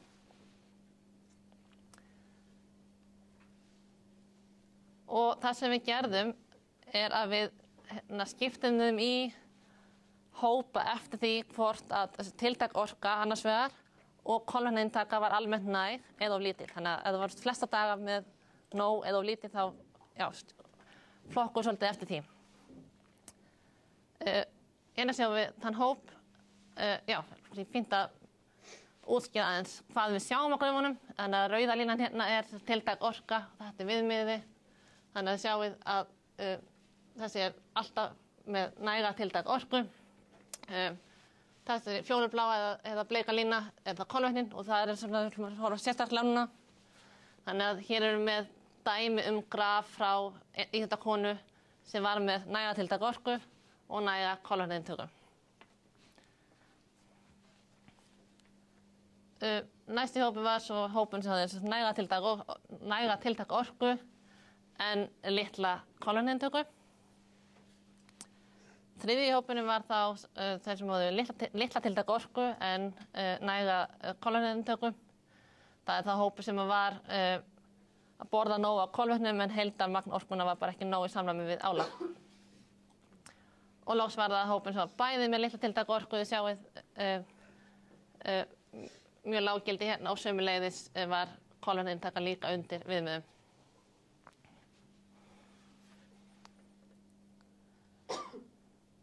Og ef við skoðum þá samanburðinn á tiltækri orku, orkuinntöku og inntöku næringarefna fyrir milli þessara hópa, þá sjáum við hér að þessi hópur sem var með bæði litla tiltækri orku og litla kolvetnaintöku var allstaðar lægstur og orkuinntaka var bara rétt 1600 hitaeiningar á dag sem bara tæplega á pari við þessa grunnorkuþörf sem ég talaði áðan. Þannig að þær að borða miklu minna heldur en það ætti að gera og sömuleiðis inntaka þessar orkugefandi næringar ekki samræmi við þörf eða til þess fallin að styðja við afkastagetu og endurheimt hjá íþróttafólki. Þannig að það var mjög áberandi munur þarna á meðan einmitt hinn hópurinn hinum megin í töflunni sem var með næga tiltæka orku og næga kolvetnaintöku var uppfylla þessar þarfir öllu betur. En við tökum það bara saman helstu niðurstöðuna, bara hratt svo ég verði ekki allt kvöld til alls konar niðurstöður.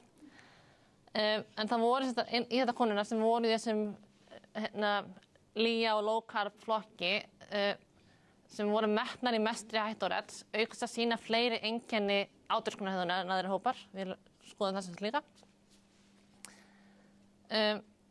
Þær mátu svefn og almennt orkustig sitt einnig verr og báðir hóparnir sem voru með skerta tiltaka orku máttu endurheimt sína verð en hópurinn sem var með næga tiltaka orku, næga kolvetnainntöku. Þannig að það var mjög sláandi að fara gegn bæði skoðunarlistanum hjá þeim og eins svör við einstaka spurningum. 75% allra íþróttakonanna í rannsókninni höfðu D-vítamínbúskap undir því sem er mælt með fyrir íþróttafólk.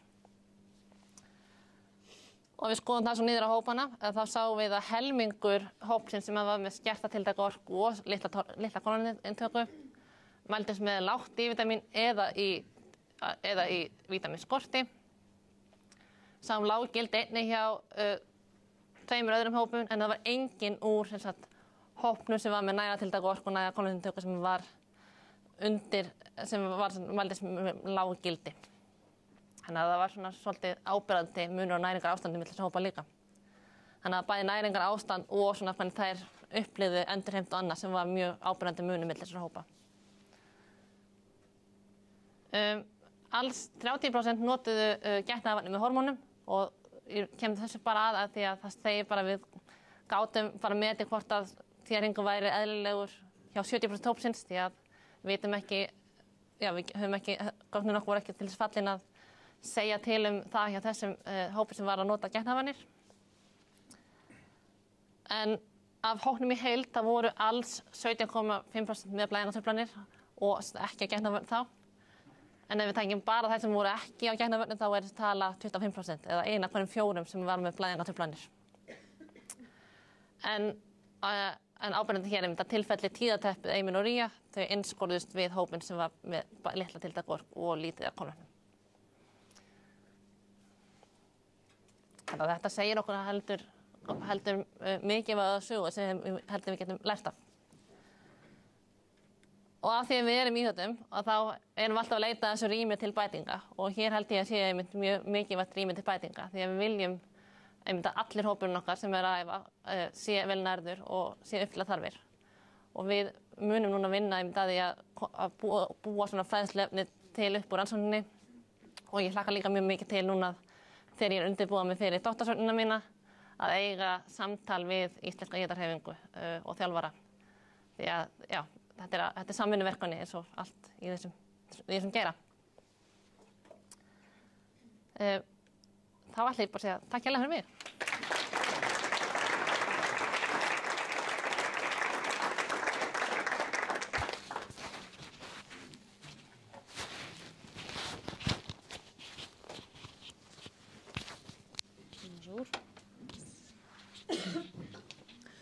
Takk Birna.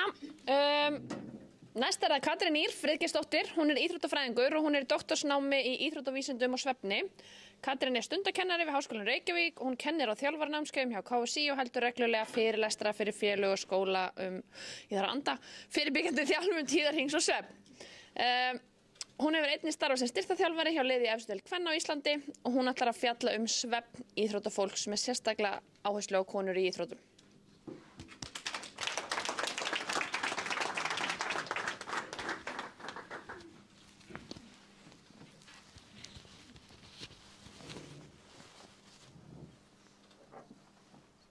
Hæ, takk fyrir kynninguna.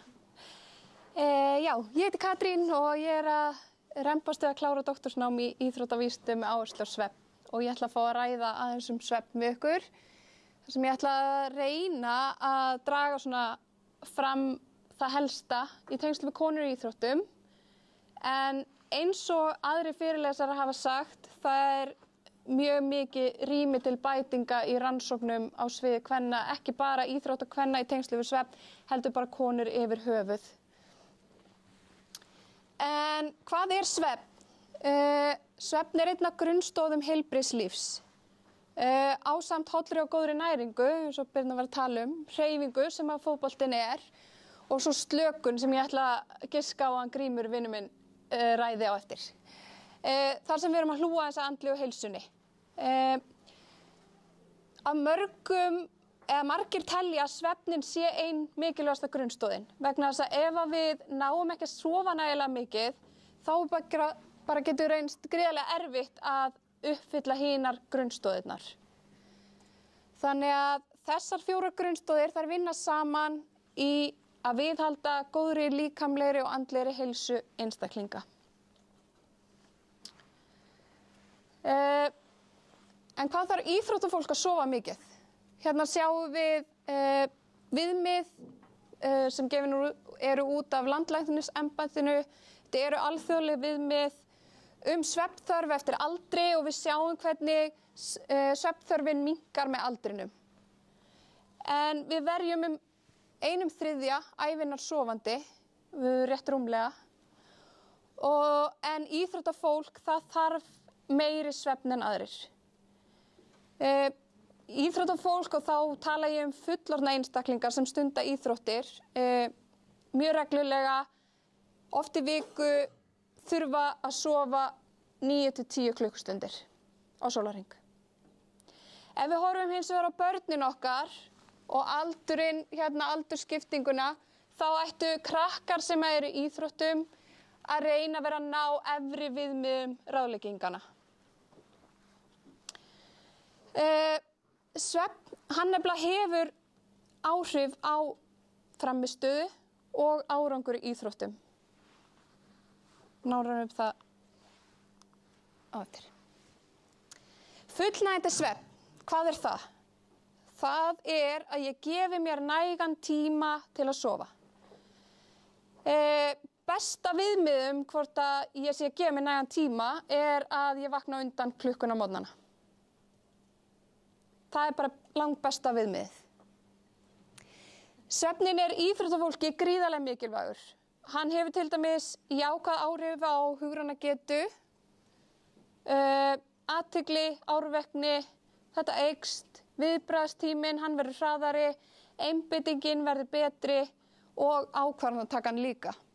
Og þetta eru eiginleikar sem eru gríðarlega mikilvægir fyrir íþróttafólk. Svefn er besta mögulega endurheimtin fyrir íþróttafólk, bæði líkamlega og andlega. Mesta endurheimtin, hún er að eiga sér stað þegar við sofum, við erum að byggja upp orku fyrir næstu æfingu og gerir okkur tilbúin í að takast á við krefjandi æfingar eða keppni. Þannig að sofa nægilega mikið er gríðarlega mikilvægt. Talandi næringuna áðan, ef við sofum ekki nægilega mikið, þá brenglast í okkur hormón sem eru leptín og grelín sem stjórna setu og hungurtilfinningu. Og hver kannast ekki við það að hafa sofið lítið og daginn eftir þá kreyfa manni ekkert nema einföld kolvetni, sykur og einhvers konar skyndiorku. Þannig ef að íþróttafólk sefur nægilega mikið, þá erum við miklu líklegri til þess að næra okkur betur. Og líka í hæfilegu magni. Ef að við þjáumst á svefnskorti yfir langan tíma, við erum ekki að gefa okkur nægan tíma í svefn í langan tíma, þá getur þetta valdið þyngdaraukningu hjá íþróttafólki. En eins og ég sagði áðan, ef við sofum nægilega mikið, þá erum við bara betur í stakk búin til að takast á við krefjandi æfingar og mótlæti. Því að stundum fyrir við æfingu okkur gengur ekki eins og við óskuðum eða leikurinn sem við vorum að spila fór ekki eins og við vildum. Og það bara að við höfum ekki sofið nægilega mikið getur haft áhrif á það hvernig við bregðumst við þeim aðstæðum. Við erum svo líka ólíklegri til þess að meiðast. Kem inn á það eins nánar á eftir. Aðeins svona í grunninn á svefninum. Það er mjög mikilvægt að vita aðeins svona hvað er mikilvægt fyrir íþróttafólk og þá þurfum við að byrja hér. Svefninum er sem sagt skipt í 4 svefnstig en svefnstigunum er skipt í 2 eftir einkennum. Annars vegar er það non-REM stig sem hefur 3 undirstig. Einkenni þessa svefnstigs er að það eiga sér ekki stað hraðar augnhreyfingar. Með hverju stiginu dýpkar svefnin og dæmi kannski svona létt svefnstig sem er þá N1 er að ef ykkur hérna myndi dotta á þessum fyrirlestri og rankar svo við sér þegar hausinn fellur og kíkir í kringum sig og athugar hvort að ykkur hafi séð.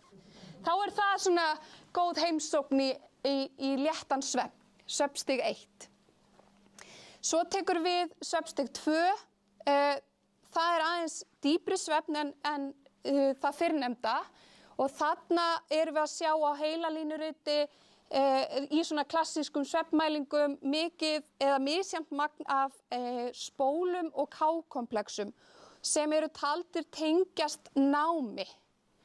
Og vegna þess að þegar við skoðum og berum saman bara venjulega einstaklinga við þá sem eru í námi eða þá sem eru í íþróttum, þá erum við að sjá miklu meira af þessum K-komplexum og spólum hjá íþróttafólki og námsmönnum.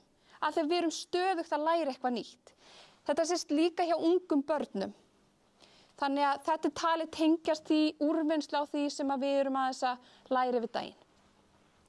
Svo það dýpsti svefnin, djúpsvefn sem við þráum öll ótrúlega heitt. Ef við verjum nægilega löngum og góðum tíma í djúpsvefninum, þá ættum við að vakna endurnærð og úthvíld daginn eftir. Ef það gerist ekki, þá erum við ekki ná nægilega miklum djúpsvefni. Svo það REM-svefnin, hann einkennist af hröðum augnhreyfingum. Annað einkenni fyrir þetta svefnstig að beinagrindavöðvarnir eru lamaðir, allir nema þeir sem stjórna augnhreyfingunum og öndun. En öndunin verður oft mjög rysjótt í þessum svefni. Og þarna dreymir okkur líka. Eitt ferðalag í gegnum þessi stig, það kallast svefnhringur. Fullorðnir eru að fara svona 4 til 6 svefnhringi á nóttu og hver svona 90 til 120 mínútur. En hvaða svefnstig eru mikilvæg fyrir íþróttafólk? Mesta endurheimtin á sér stað í djúpsvefni. Þar fer fram viðgerð og vöxtur á vefjum og vöðvum. Þarna fer fram seyting á til dæmis vaxtarhormónum. Þetta gríðarlega mikilvægt fyrir ung börn sem að vaxa, en ekki síður fólk sem hreyfir sig mikið. Þarna á sér stað líka prótínmyndun sem að hjálpa okkur við endurheimtina. Það kemur líka aðeins inn á heilan, þarna á sér stað svona flokkun á minningum. Hvað viljum við actually festa í minni og hvað má bara eyðast út með tímanum. Þannig að það fullt að gerast í heilanum líka. Og endurheimt á taugakerfinu, sem gríðarlega mikilvægt. En það sem mikilvægast fyrir ykkur kannski sem þjálfara og þá sem í kringum íþróttafólkið, að djúpsvefnin á sér að mestu stað fyrri hluta næturinnar. Frá svona 12 á miðnætti til 3-4. Þá erum við að ná lengstu tímabilunum í djúpsvefninum. Þannig að það gríðarlega mikilvægt fyrir íþróttafólk að fara að sofa fyrir miðnætti. Til að ná þarna inn. Dýrmætum djúpsvefni. Draumsvefnin, hann aftur á móti meira seinni hluta næturinnar. En hann gegnir gríðarlega miklu og mikilvægu hlutverki þegar kemur að minninu. Það sem við flokkuðum í djúpsvefninum, við förum aðeins í gegnum það í draumsvefninum og minningarnar og það nýja sem ég lærði á æfingu, það að festast í minninu og styrkjast. Þannig að draumsvefnin ekki síður mikilvægur. Og ég tala nú ekki tilfinningastjórnunina. Það hvernig ég bregst við mótlæti. Ef ég næ ekki nægum draumsvefni, þá sést það bara á mér. Ég bregst allt öðru sér við, heldur en myndi annars gera. Þannig að þetta allt þættir sem hafa mikil áhrif á okkar íþróttafólk. Þannig að svefnin gríðarlega mikilvægur. Aðeins meira varðandi svefnin, hreyfing hefur jákvæð áhrif á svefnin. Það að segja, svefngæðin þau aukast og tíminn sem það tekur okkur að sofna á kvöldin, hann styttist. Hins vegar æfingar og keppnistímar eitthvað sem skiptir máli. Ég sem sérfræðingur í svefni ekkert rosalega ánægð með að leikir í Pepsi-deildinni sé að byrja klukkan 8 eða skilji. Það ekki mjög gott fyrir heilsu og velferð þeirra sem eru að spila. Æfingar á hárri keppni eða keppni seint á kvöldin, það styttir tímann sem við verðum í rúminu. Það lengir tímann sem það tekur okkur að sofna og styttir heildarsvefntímann, sérstaklega fyrir þá sem þurfa að vakna á morgnana með börnum til að fara í vinnu eða skóla. Þannig að það er verið að skerða okkur mjög dýrmætum tíma í svefni. Það sama á við á morgnana. Við erum að stytta heildar svefntíman ef það er morgunæfing klukkan 6. Og þarna erum við að skerða aðalega draumsvefnin.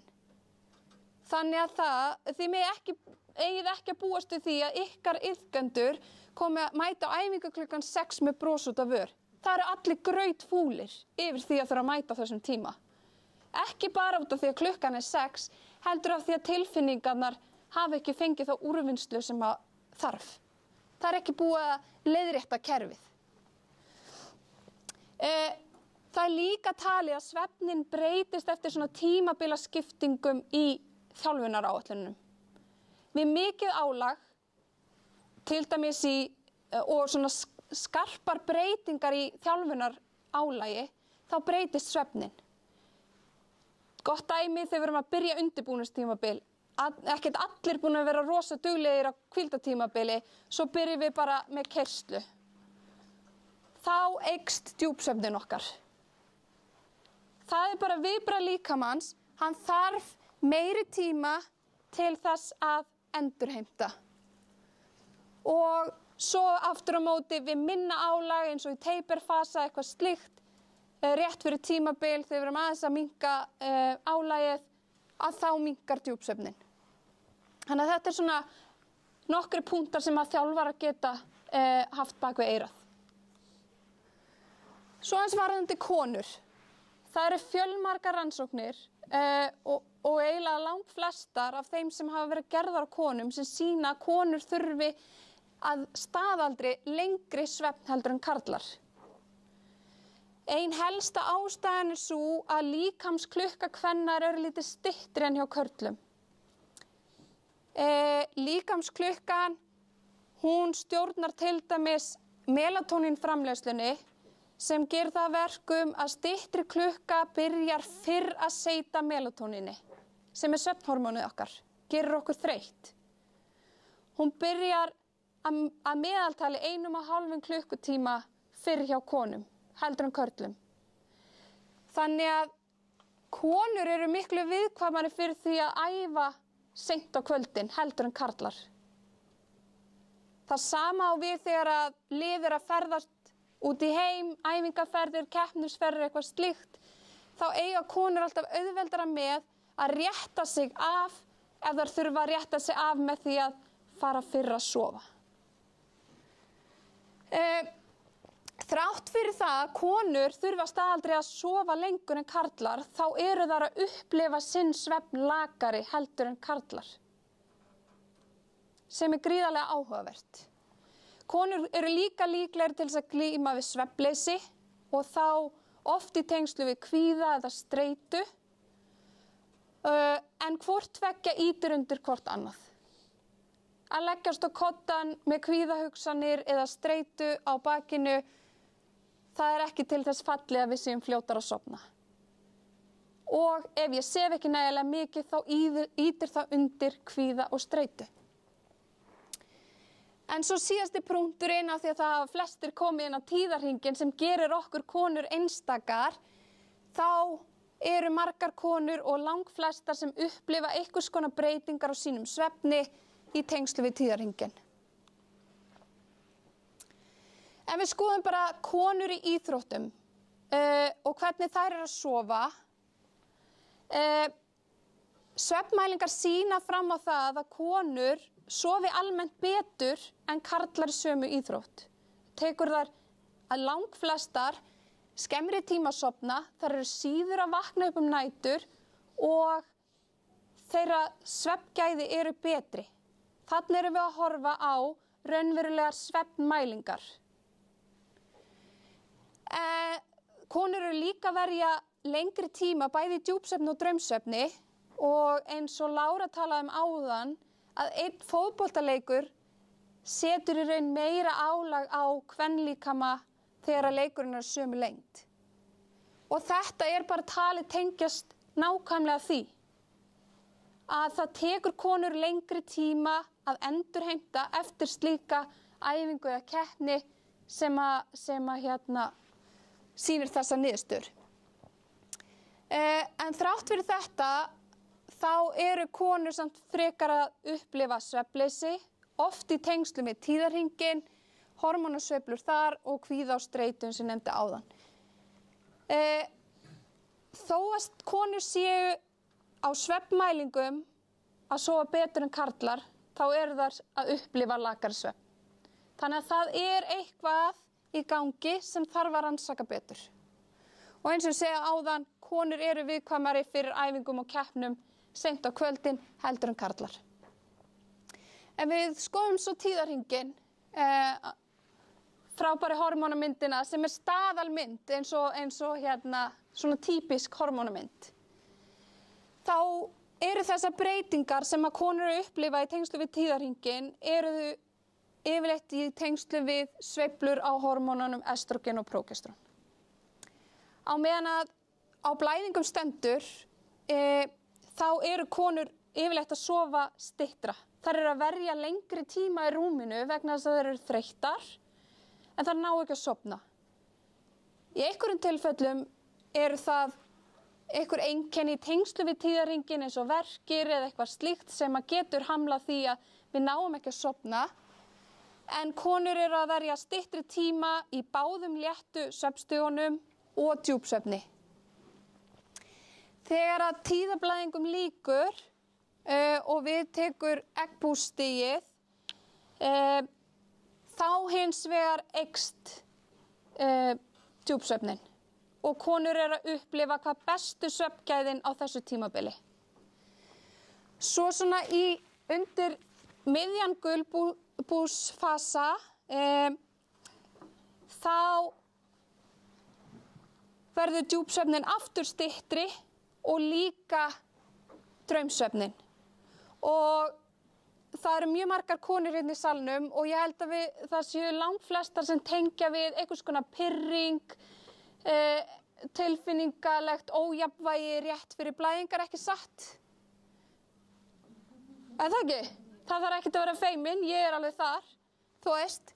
Og það er þessi styttri draumsvefn sem að hefur þessi áhrif í sambland við að estrogen og prógesterón er að lækka. Það eru þessar sveiflur sem gera okkur pínu skrýtnar ef að við erum ekkert að skafa af því. Og þarna eru konur að upplifa mjög lög svefngæði. Þannig að til að draga þetta örlítið saman, þá ætti íþróttafólk að vera að sofa 9-10 klukkustundir á sólarhring. Svefnin er besta endurheimtin fyrir bæði líkamlega, andlega og hugræna, tilfinningalega þætti. Konur þurfa meiri svefnastaðaldri en karlar og þrátt fyrir það þá eru þær að meta sinn svefn lakari. Þannig að við þurfum virkilega að gefa okkur tími að sofa og tíðarhringurinn hefur áhrif, keppnis- og æfingatímar hafa áhrif. Ideal keppnis- og æfingatími fyrir konur er klukkan 5. Helst ekki seinna en það. Og konur eru líklegri til að glíma við svefnleysi. Það eru ýmis ráð sem hægt er að nota til þess að reyna að takast á við það, reyna að minnka kvíða og streitu til dæmis. En að lokum svefn hefur gríðarlega mikil áhrif á frammistöðu og þar af leiðandi árangur í íþróttum. Og ekki síður meiðslahættuna. Með því að sofa nægilega mikið þá er líkaminn að ná að endurheimta og þessir hugrænu þættir eru í toppmálum sem gerir það að verkum að getur frekar brugðist við. Líkaminn er tilbúinn að takast á við það sem að leikurinn eða keppnin eða æfingin er að færa okkur. Við erum óleglegri til að meiðast. Þannig að takk fyrir mig.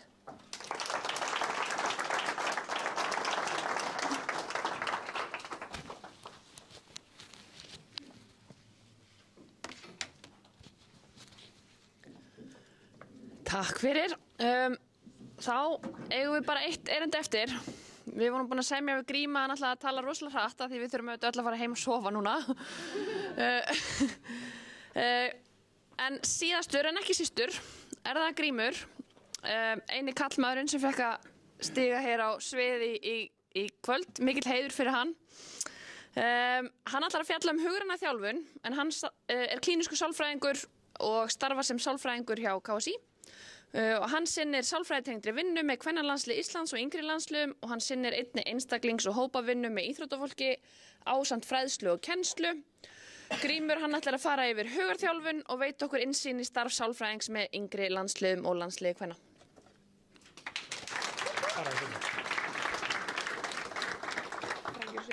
Svona, þetta bara geggjað? Já, mjög. Góðan daginn, geggjað að sjá okkur. Þarna, ég ætla að vera, þú veist, bara einn fljótur og ég get. Þetta bara 87 glærur, en þarna, þetta er tjók. Þarna, en það styttist mjög mikið. Ég ætla að fara yfir 10-hringinn, en það er búið að fara yfir það. Þannig að það er búið að kvæta það út. Þarna, smá ágrip með mig. Ég kem inn í KSÍ þar sem ég gerir meistarverkin mitt í klínunni.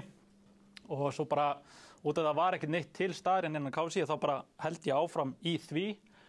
Og þarna, bara svona smá saman og starfið alltaf búið að stækka. Og núna er ég í fullu starfi, þar sem ég er sálfræðingur ásamt því að vera yfir vísindasviði sambandsins. Svo er ég, eins og sagðir, á heilsumiðstöð, þar sem ég er bara í almennum málum, bara svona til að halda manni aðeins við.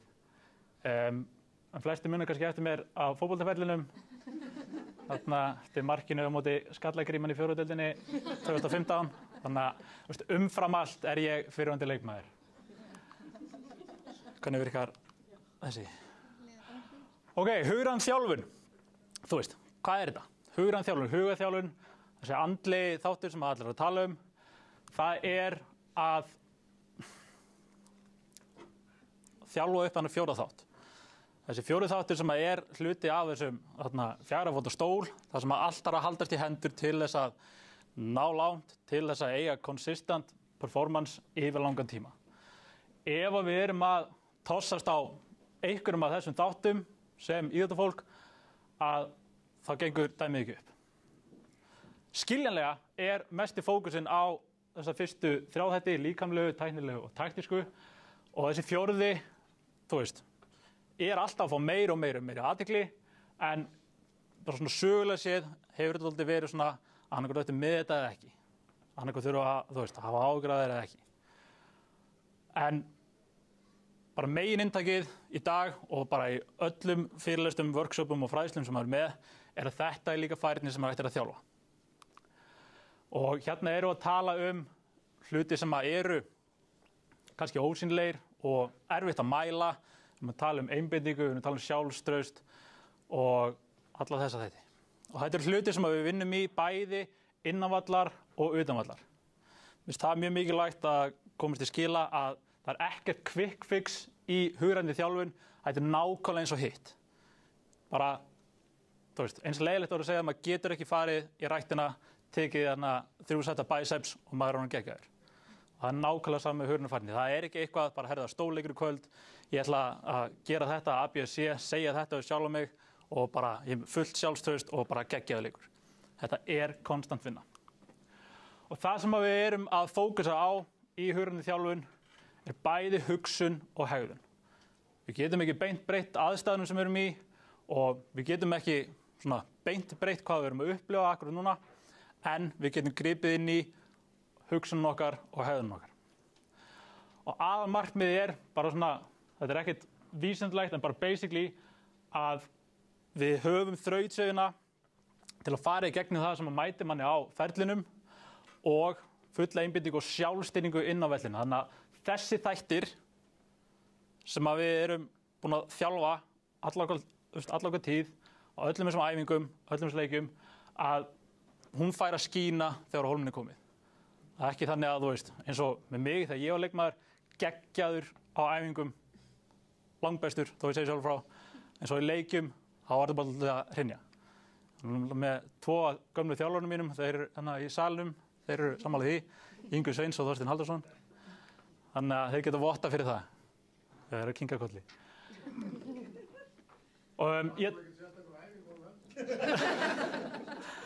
Þetta geggjar á ykkur, sko.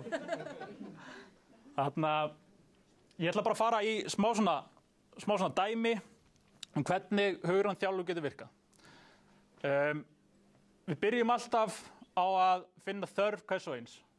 Líka á bara liðsbasis, bara hvað vantar liðinu mínu. Og það bara nákvæmlega eins og með markmiðssetningu, það bara hvað viljum við fá fram, hvað viljum við bæta.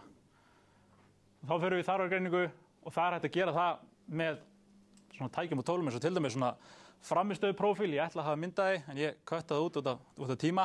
En það bara að meta sjálfan sig. Það bara að meta, bara að vera með lista af 20 þáttum og það hægt að lóta líka, þú veist, með þarna, bara fótboltatengda þætti, að þarna, þú veist, sjálfstörstu mitt. Hvar myndi ég reyta mig á 0-10? Einbeitingu mín, hvar myndi ég reyta mig? Bara fara í smá svona sjálfskoðun og sjálfsþekkingu. Og það er sem þetta snýst allt við bara hvert og eitt, við erum ólík og við þurfum að greina hver þörf hvers og eins er. Svo, einhvers konar fræðsla. Hvort sem að það að fá einhvern influencer til að koma inn með fyrirlestur eða bara Google, besti vinur okkar, að læra bara hvað er best að gera. Það allt til að núti. Það þarf ekki að fá inn einhvern sálfræðing. The information is out there. Svo innleiða og hagnýta, út af því að þekking er ekki neitt nema við nýtum hana. Taka þetta inn, byrja að prófa aftur og aftur og aftur. Viðhalda, út af því að bara eins og ég sagði áðan, að gera ekki hlutina bara einu sinni eða tvisvar, gera þau consistent basis til að sjá hvort það eitthvað sé að breytast. Svo árangursmat, sem að getur verið bara einhverjar mælingar, einhver stats, það bara hellingur og statsan úti sem að hægt að tengja við sálfræðilega þætti eða bara huglægt mat, bara hvað finnst mér búið að vera að ganga vel, hvernig líður mér í leikjum, hvernig líður mér á æfingu, er framistöðu kvíminn að detta niður, meta þetta. Og ef að bara allt er okay, allt er geggjað, þá halda áfram með að bæta við, ef hlutir ekki að ganga upp, aftur, þarfagreining, hring eftir hring. Og gera þessa hluti samhliða æfingu og keppni. Að vera að vinna í þessum þáttum á æfingu og í leikjum. Hafa þetta kannski bara stutt og laggott ef þið eru þjálfarar með liðinu, taka 2 mínútur fyrir æfingu, setja eitthvað fókus. Herri, í dag ætlum við bara til dæmis að fókusera á samskiptin okkar. Hvað ætla ég að gera í dag til að stuðra að góðum samskiptum innan liðsins? Pinkilull punktur, svo eftir æfingu, 1 mínúta, hvernig fannst ykkur ganga? Ógeðslega lítill hlutur, en leikmenn fara að pæla í þessu. Og já, stöðuleiki og vekja áhuga og góma hegðanir. Þegar ég tala að vekja áhuga, eins og Katrín var að tala með svefnin, að, ég veit ekki hversu mikið það virkar hjá ykkur, hvort sem eru þjálfarar eða foreldrar, að segja við leikmenn, hei, þið eru að fara fyrir að sofa. Og leikmenn bara eitthvað, búm, það er rétt hjá þér. Best að fara fyrir að sofa. Að þá alltaf reyna að nota eitthvað til að vekja áhuga. Þegar, maður er að vinna, þá er maður til dæmis að nota, þess vegna, 1 mínútna vídeo af, Cristiano Ronaldo, tala af hverju hann fer að snemma að sofa. Bara vekja einhvern áhuga, bara af hverju ætti ég að fara að snemma að sofa. Jú, ok, það langar að vera betri í fótbolta, þetta er fyrirmyndiðin, þú getur gert nákvæmlega sama hún, þú ræður. Og eins og það var einhver að tala það áðan að setja hendunar á leikmönnum, það er dálítið þannig með hugræna þjálfun. Þetta er smá á þeirra ábyrgð. Þau þekkja sjálf sig best, þau geta eitt tíma í þetta, en við getum bara verið með remindera.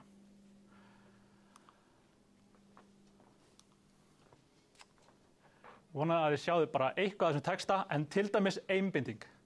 Bara hvað er einbinding? Hvernig er nú að bæta hana? Er nóg að gargana völlin, hei, fókus! Er það bara, ok, djöfull eru við fókus með þér. Finna hegðanir. Fyrir að fyrsta, hverju hef ég stjórn á? Ég fulla stjórn á öllum þessum hlutum. Hvernig ég hugsa, hvernig ég tala við liðsfélagana mína, viðhorfum mínu, hversu mikið ég legg mig fram. Eru allt hlutir sem að ég veit að bara við flestin inni erum að láta fara fokkið mikið í taugunar á okkur.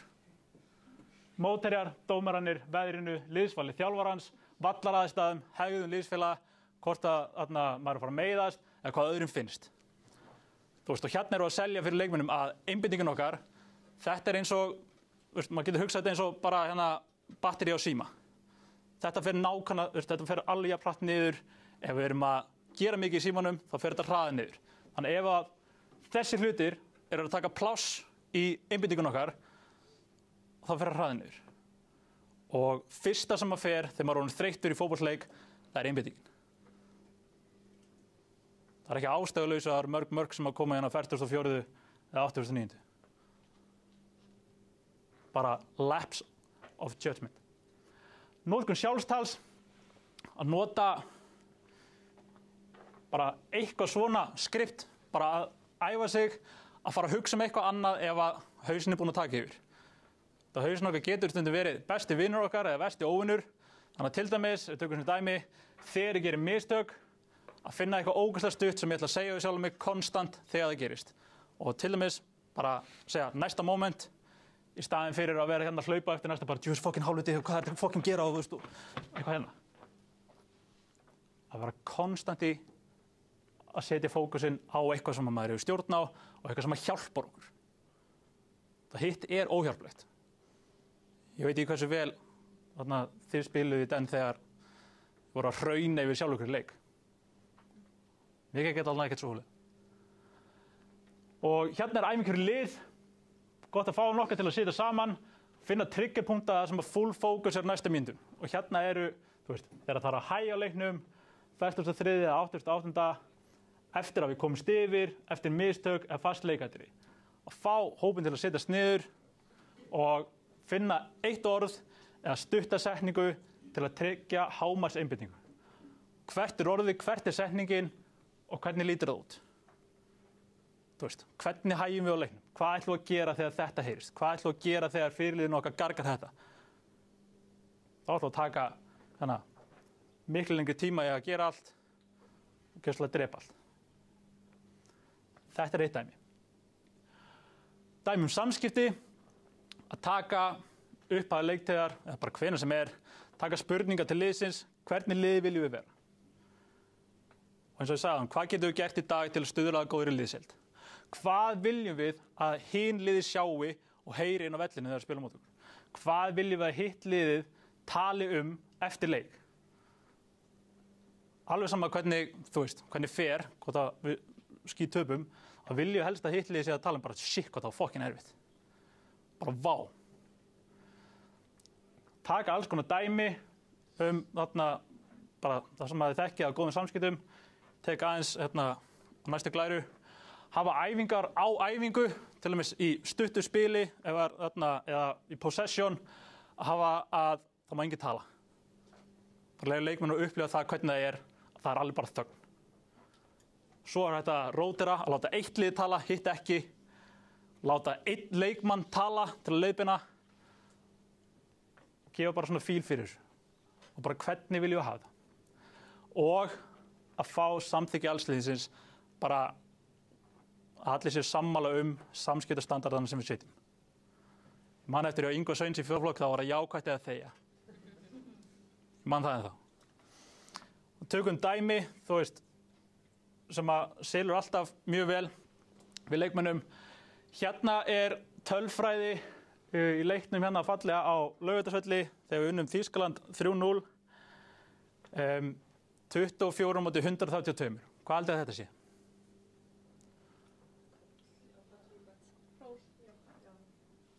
Jákvæð samskipti. Þetta eru öll high five, thumbs up, klappa fyrir hinum, klappa á bakið, eitthvað þannig. Og það er ekkert að fagnaðalátum inn í þessu. Þetta er ekki þegar við erum að fagna marki. Þetta er in-game dæmi. 132 á móti 24. Rúst. Og talandi consistency, í seinni hálfleik var talan 128. Ég nefndi ekki að tala í Þýskaland. Fyrir áhugasama, til að gera þetta, þá horfum maður á báða hálfleikana tvisvar og telur. Þú veist, hérna er stats. Þú veist, þetta er alveg hægt. Tímafrekt, en þetta er hægt. Og við tökum bara sem dæmi. Hérna eru úr þetta sést ekkert ógeðslega vel, ég skal bara sýna ykkur þetta úr myndavélinni hérna upp á stúku. Þetta á 2. eða 3. mínútu, Natasja eldir leikmann Þýskalands þarna, tuskar hana til, hendinni til og frá og fá hann dæmda okkur aukaspinnu. Og 1, 2, 3, 4, 5, 6, 7, 8 og okkar leikmenn klappa fyrir því. Hérna erum við að peppa upp og þétta okkar lið og sýna þjóðunum að þetta verður fókin langur dagur. Bara við erum fara að vera óþolandi. Og það sást alveg þessum leik að hver og einn leikmaður, eftir að hafa horft á þennan leika aftur, að hver og einn leikmaður hjá Þýskalandi, þær eru allar einar á vellinu. Versus lið. Bara smá svona, þetta inn á KSI.is. Ef að fólk vil bara svona aðeins fá eitthvað svona smá grunn, þetta bara fríkipis og allt það. Þarna til að sýna iðkendum eða bara fyrir ykkur til að glugga í. Þetta var hluti af meistarverkinu í KSI. Og örstutt, vinna með yngirlandsliðunum, þar eru við með reglulegar vinnustofur í þegar liðin koma saman. Það er dálítið mikið hands-on, ég lítið að tala, fá leikmennina til að vera að vinna og þar er fókusin dálítið á sjálfstækkingu. Bara svona, hvað virkar best fyrir mig, mín spennustjórnun, bara hver eru mín gildi, hvernig fer ég eftir þeim. Þannig að þegar leikmenn fara út í kampi, að þá vonum við að þau séu í þessari vinnu sjálf, þessari hugrænu þjálfun. Þeir eru líka með mælingar og endurgjöf, þú veist, það eru til íþróttasálfræði listar og úti, þar sem að þau fá svona feedback og þar sem að þau geta skoðað bara svona sitt skor á þessum skulum og svo er það bara aldrei þeirra höndi hvað þau vilja gera við það. Hérna eru hvað þetta sé 17 kvenna fyrir nokkrum árum. Hérna eru þær að ræða hvað þær gera eftir leik sem að þær telja að vera lélegan, þar sem að þær telja að vera átt slæma leik, hvernig þær takast á við það. Og bara hjá þeim það var bara mikið fuglabjarg, það er bara gjössalega bara auðst út, tölu ógeðslega mikið, strákunum, þögn. Þannig að miklu duglegur að tala. Þess vegna læt ég strákunum bara að fara í hugleiðsluna. Og svo erum við með inn á XPS, sem að leikmenn fara inn á, þar er fræðsluefni sem það geta alltaf kíkt á. Og við erum að tala dálítið mikið um svona kynjamun í dag. Ég veit ekki hvort þið sjá þetta. Í spurningalistunum að þá spyr ég alltaf í byrjun svona hverju væri þú helst til að vinna í? Og þar eru svörin hjá stelpunum rosalega konkrét. Það er bara svona, ég væri mikið til í að vinna í viðbröðum mínum við mistökum. Ég væri til í að hætta að hugsa um hvað öðrum finnst. Ég væri til í að, þú veist, they know. Mikið búin að pæla í þessu. Strákunum er aldrei svona, ég væri til að fara fyrir svo. Eða ég væri til að auka talanda. Þannig að ég fæ stundum bara svona ritgerð versus bara svona styttra stikkorð. Kvíðaeinkenni eru meiri, þú veist.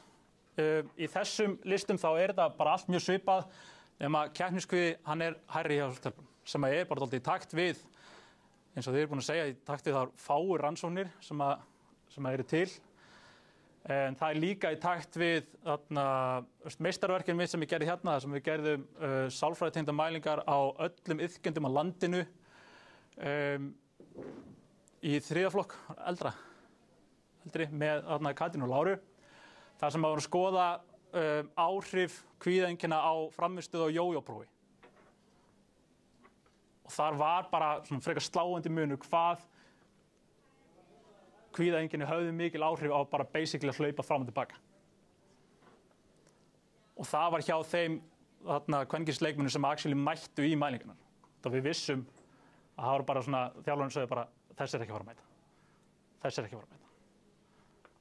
Bara, það vilja ekki.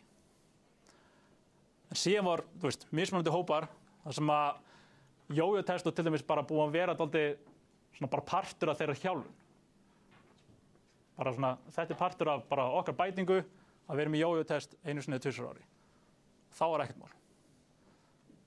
Bara búin að gera þetta þannig erfiðar hlut en bara að þetta sé partur af þjálfunni. En svo oft þarna hvað varðandi kvíðaeinkennin að síðan sem líka taktur rannsókn að kvenkynsleikmenn að leita meira í svona tilfinningatengd bjargráð, þú veist, að reyna að minnka neikvæðar tilfinningar versus að fara í eitthvað svona problem focused, bara svona vandamálalaust. Þannig að það leita, þú veist, leita í stuðning, social support og eitthvað þannig. Þannig að það stundum þegar maður með leikmann að það til dæmis bara gera allt og mikið.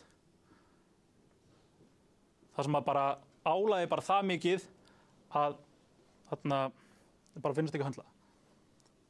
Og þá í staðinn fyrir að bara þá stundum sem ég spyr bara geturðu minnkað það sem þú gera?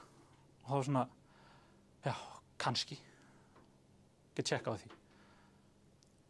Versus að fara eitthvað að bara reyna að minnka kvíða og vanlíðan. Bara herru, ég þarf að minnka þetta, en halda áfram að gera allt sem ég er að gera. Sem bara allt og mikið. Kvenkynsleikmenn eru miklu opnari til að tala þess bara og leita til mín. Þess bara hvort sem að það hér í KSÍ eða á stofu. Mun fleiri sem að leita sér aðstofar. Og setning sem ég heyri rosalega oft væri til í að vera meira fuck it. Væri til í að vera með meira fuck it attitude. Svo það rosalega einstaklingsmiðað, bara hvað þýðir fuck it attitude í þínum augum. Það rosalega einstaklingsmiðað. Þannig að þó ég segi hérna kvíðaeinkenni meiri, að þá þetta rosalega persónubundið. Oft þetta annarkvort gengur vel eða hræðilega. Engin munur þar á milli. Þá þarf maður stundum aðstoð að finna það. Og önnur hlutverk. Að þeir kvenkynsleikmenn sem maður er að vinna með eru kannski að gera rosalega marga hluti. Leikmenn, námi, vinnu, kannski krakkar á heimilinu og sinna rosalega mörgum hlutum fyrir kannski félagi eða eitthvað. Rosalega mikið í gangi. Og svo erum mikið búin að tala tíðarhringinn, að það rosalega oft það sem að í tímum að í vinnu að það nefna, já ég bara alltaf svona árin fyrir túr. Mjög þannig. Og það skiptir einmitt eins og máli að þekkja öll einkennin og bara hvernig við tökumst á við það.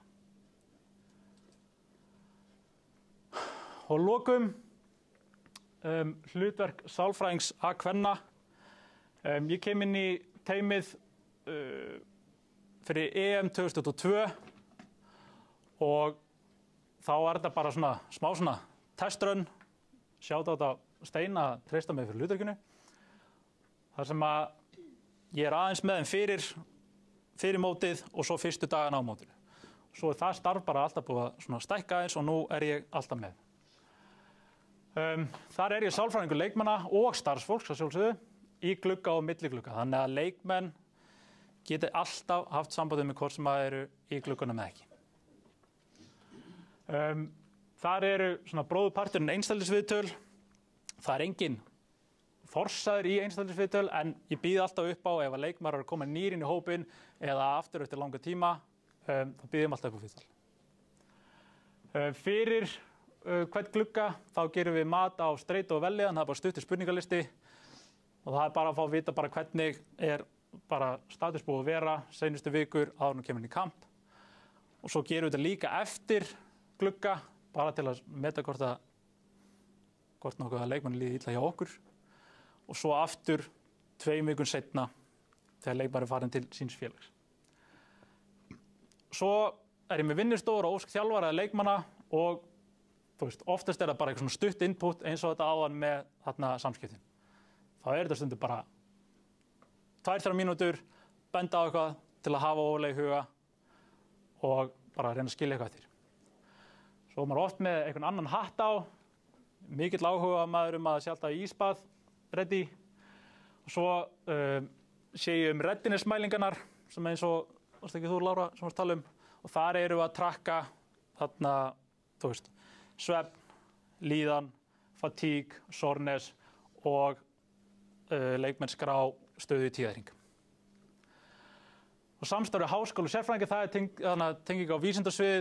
Þar eru við bæði til dæmis ferðalög eru oft þarna löng og ströng og þar er kannski að fá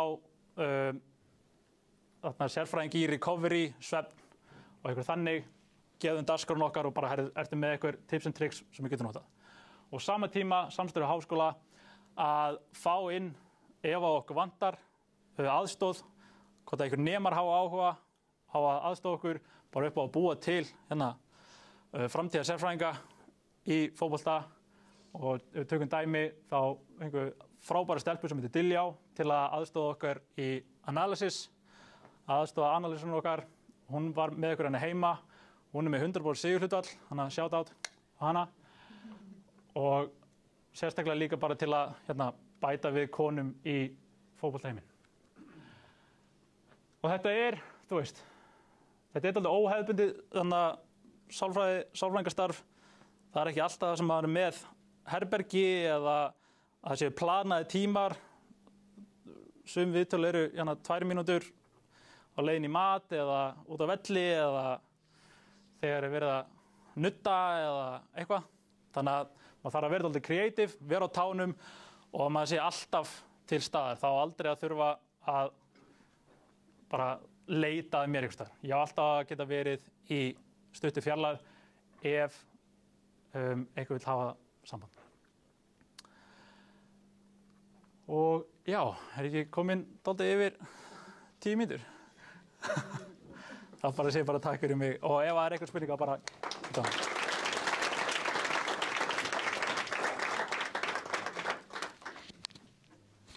Thank you. Glæsilegt. Við erum komið smá fram við. Við ætlum samt að fá alla fyrirlesarana aðeins upp á svið. Eða við getið komið bara og staðið hérna hjá okkur.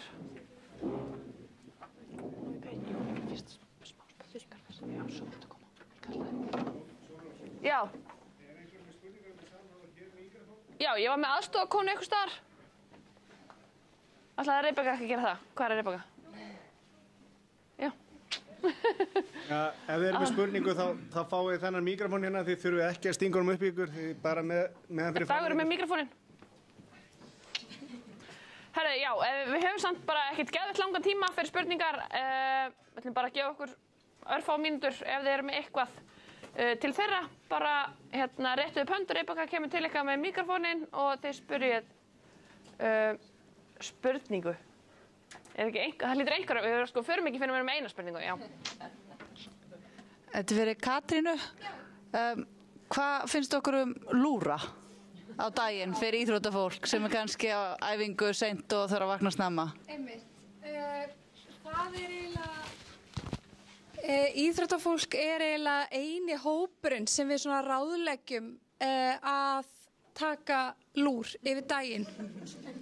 Sérstaklega þeir sem eru komnir lengra, eru jafnvel að æfa tvisvar á dag, eitthvað slíkt, æfing á morgni, æfing aftur seinnipartinn, við náðum ekki alveg að uppfylla okkar svefnþörfi við nóttina, þá er þetta eiginlega eini hópurinn sem við ráðleggjum að taka blund, en það er mjög mikilvægt að hann sé ekki of langur, helst ekki lengri en 30 mínútur, og að hann sé heldur fyrr yfir daginn svo að hann hafi ekki áhrif á nætursvefnin næstu nótt. Þannig að fyrri hluta dags og ekki of langur.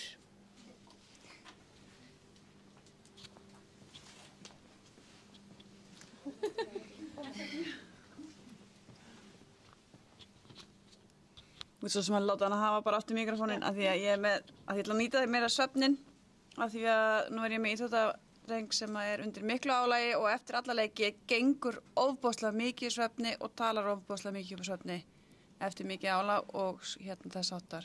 Er einhver svona, eins og þarna í þessu tilfelli, hefði hann þurft að leggja sig fyrir eða eru svona hlutir í svefni sem maður getur lesið í andlegu líðan og þessar hluti? Varandi það sem þú ert að nefna, það að gangi í svefni eða hreyfa sig mikið í svefni, það getur tengst bara hreinlega svefnsjúkdómum. Það að ganga í svefni kallast svona parasomnia, þá er hann alveg í djúpum svefni og veit í raun ekkert hvað hann er að gera. Það eru til alls konar meðferðarúrræði, það eru til bjargráð, meðal annars hugræn atferlismeðferð eða eitthvað slíkt. En þetta, svona lýsingin á því sem þú ert að tala er meira þá í svefnsjúkdómum eða tengt því. Við erum að tala þetta, þá er þetta mjög algengt hjá strákum. Aðeins fyrir kynþroska kannski jafnvel niður í 6 ára og upp yfir kynþroska skeið og þetta er svona merki og er talið tengjast bara þroska heilans. En þetta er algengara hjá strákum en stelpum. Þannig að ég bara sjálf upplifði þetta með minn svona ákveðnu tímabili, þetta getur komið í ákveðnum tímabilum en ef þetta er farið að standa yfir í lengri tíma þá er mjög líklegt að það þurfa að skoða það eitthvað nánar og gæti verið einhvers konar dæmi parasomníu eða eitthvað slíkt. En varðandi svona að hreyfa sig mikið í svefni, það er líka til annars svefnsjúkdómur sem við konundar tengjum kannski flestar við á meðgöngu og það er svona þessi fótapirringur. Örugglega langflestar sem hafa gengið með börn sem að tengja við það en það er bara sumir þjást af þeim sjúkdómi alltaf, þú veist, en langflestar konur eru að upplifa þessi einkenni á meðgöngu. Þannig að eins og segi, ég myndi segja að þetta væri bara svefnsjúkdómar sem að þyrfti að skoða nánar.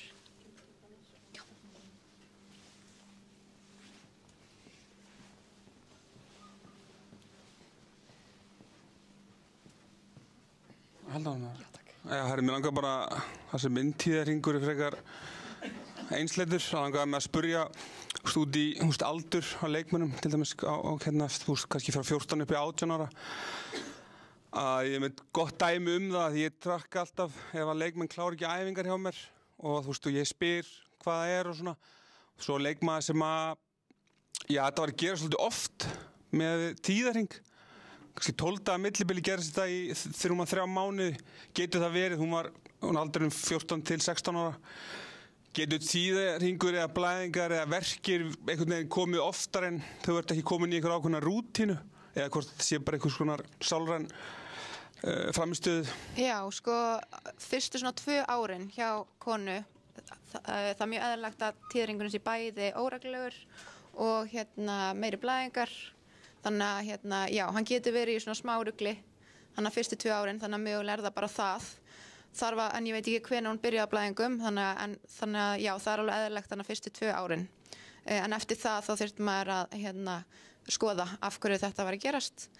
En við viljum samt fylgjast með tíðarhingnum þótt að sé innan gæsaleppa eðlilegt hann sé smá óreglulegur þannig að fyrstu 2 árin. Þá viljum við samt alveg byrja að fylgjast með honum strax og trakka hann. Þannig að ég veit eitthvað við þetta.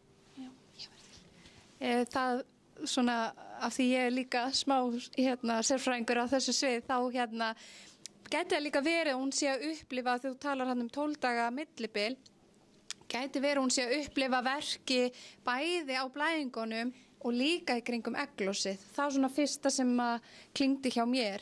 Ef hún er að hafa egglossa á þessum tímapunkti, þarna kannski eftir einhverja 12 daga. En ef þetta eru bara blæðingar og það er ástæðan og hún er ekki að klára æfinguna, þá er það eins og Lára segir mjög líklega mjög óreglulegur tíðarhingur fyrst sinn. Var ég að miskilja? Hún fer semst á blæðingar á 12 daga fresti en með verki á 12. Já, hún segir það þá. Hún segir með blæðingar, já. Mín upplifun var einhvern veginn bara, mín upplifun var þannig að eins og high intensity æfing, hún var ekki að höndla það.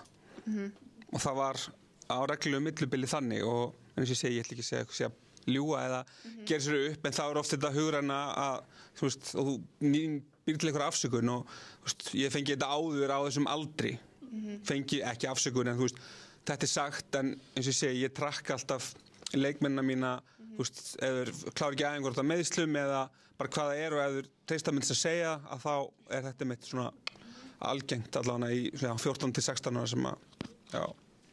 Algjörlega og ég held að þetta sé líka kannski eina sem ástæðan fyrir þeim við okkur við þurfum að opna umræðuna og okkur þurfum að tala þetta en líka okkur við þurfum bara kannski að þú veist, valdefla konur að þessu leiti og segja bara þú veist, blæðingarnar eru ekki hættulegar þær gera okkur ekki veikari fyrir þær, þú veist, reglulega blæðingar eru það þú veist, eðlilegast í öllum heiminum og það er bara mikið hraustleikmerki þannig að við séum ekki kannski að sjúkdómsgera blæðingar. Það er bara ótrúlega mikilvæg punktur fyrst mér. Þannig að og sérstaklega fyrir kannski þennan hóp sem að, þú veist, heyrir ógeðslega mikið á samfélagsmiðlum og þú veist, það er bara alls konar í gangi þar úti. Þannig að bara mikilvægast sem að þær fá að heyra er að þær holta frá blæðingar, maður á að frá blæðingar. Það er fínt að skoða og pæla eins í því, en maður þarf ekkert að vera alltaf að hugsa það. Það er bara, þú veist, það bara gerist og það á að gerast og svona bara vera meðvitaður það. Þannig en frábært ef að þær þóra að segja það, það vart allavega svona komin eitt skref áfram í að opna umræðina.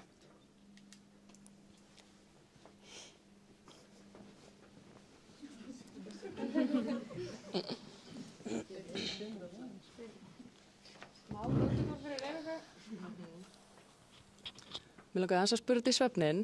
Ég nautum það að þú sagðir að vera svo mikilvægt að sofna fyrir miðnætti. Er sem sagt betra að sofa 10 til 8 heldur en 2 til hádegis? Það fer eftir hvernig svefn þú vilt ná. Það tengist líka þinni eigin líkamsklukku og hún er þó að það sé algengara konur séu eins og ég sagði áðan með svona styttri líkamsklukku, melatónín seytist fyrr, þá eru að sjálfsögðu til undantekningar og ég er ein af þeim, algjör B-týpa skiljiði. Þannig að þetta er bara svona það sem er algengast hjá konum. Þannig að það tengist þinni innri klukku.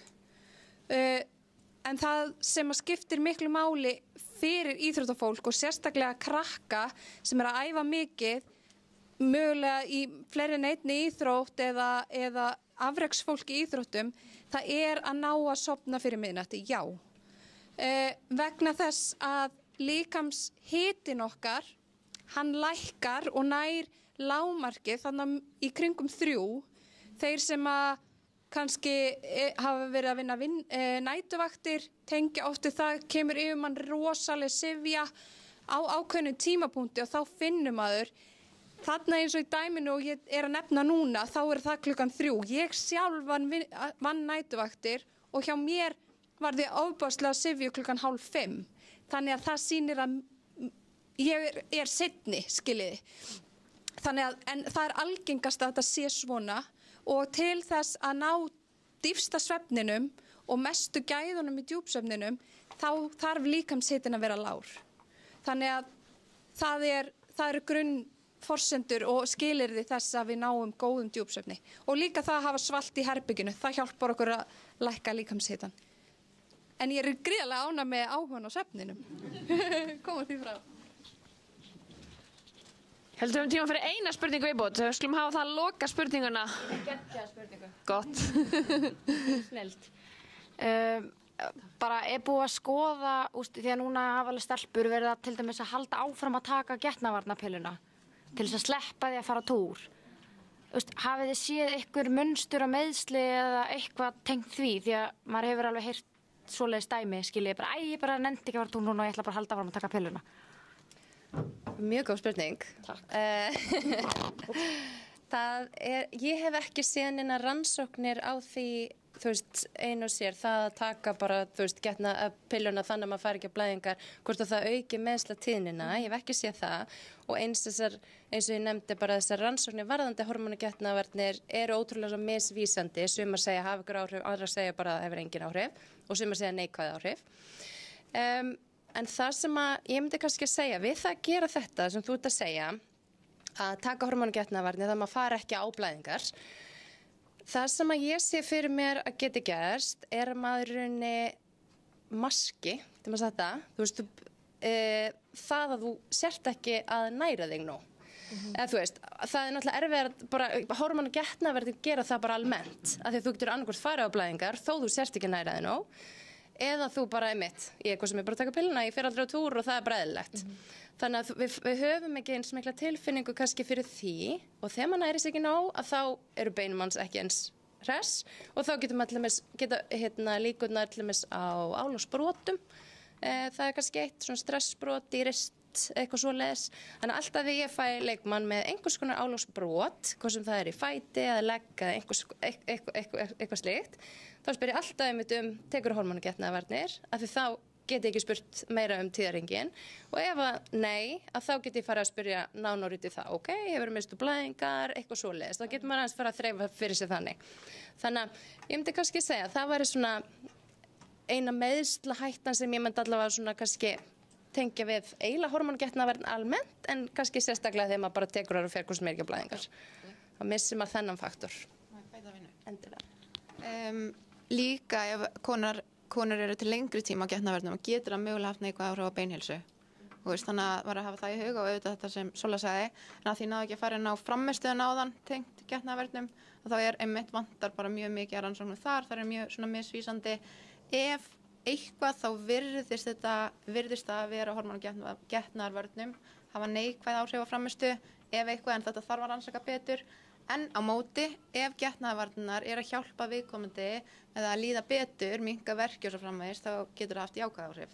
Þannig að þú veist, þurfum bara að vita miklu meira að rannsaka þetta betur til að geta sagt raun og veru eitthvað þessa hluti. Já, það má líka bæta við að oft notast konur pilluna ef það verður tíðateppa vegna næringarskors, en það ekki meðferðin sem við mælum með við Rets sem ég kom inn áðan. Þannig að það eru mismunandi ástæða fyrir notkun á pillunni en svona fyrsta meðferð við Rets og tíðateppu af þeim orsökum að ráða svolítið að auka tiltaka með breytingum á mataræði eða æfingum tíma. Þannig að þetta er allt saman mjög góð umræða. Ég efast ekki það geta talað öll í svona 3 klukkutíma í viðbót. Bara takk kærlega fyrir aftur, takk fyrir að koma hingað og halda frábæra fyrirlestra. Getum við klappað einu sinni enn fyrir þeim öllum. Við erum með smá þakklætisvott frá okkur í hagsmunasamtökunum. Auður ætlar að veita ykkur smá hérna. Og ykkur þökkum við bara kærlega fyrir komuna. Gaman að sjá okkur öll.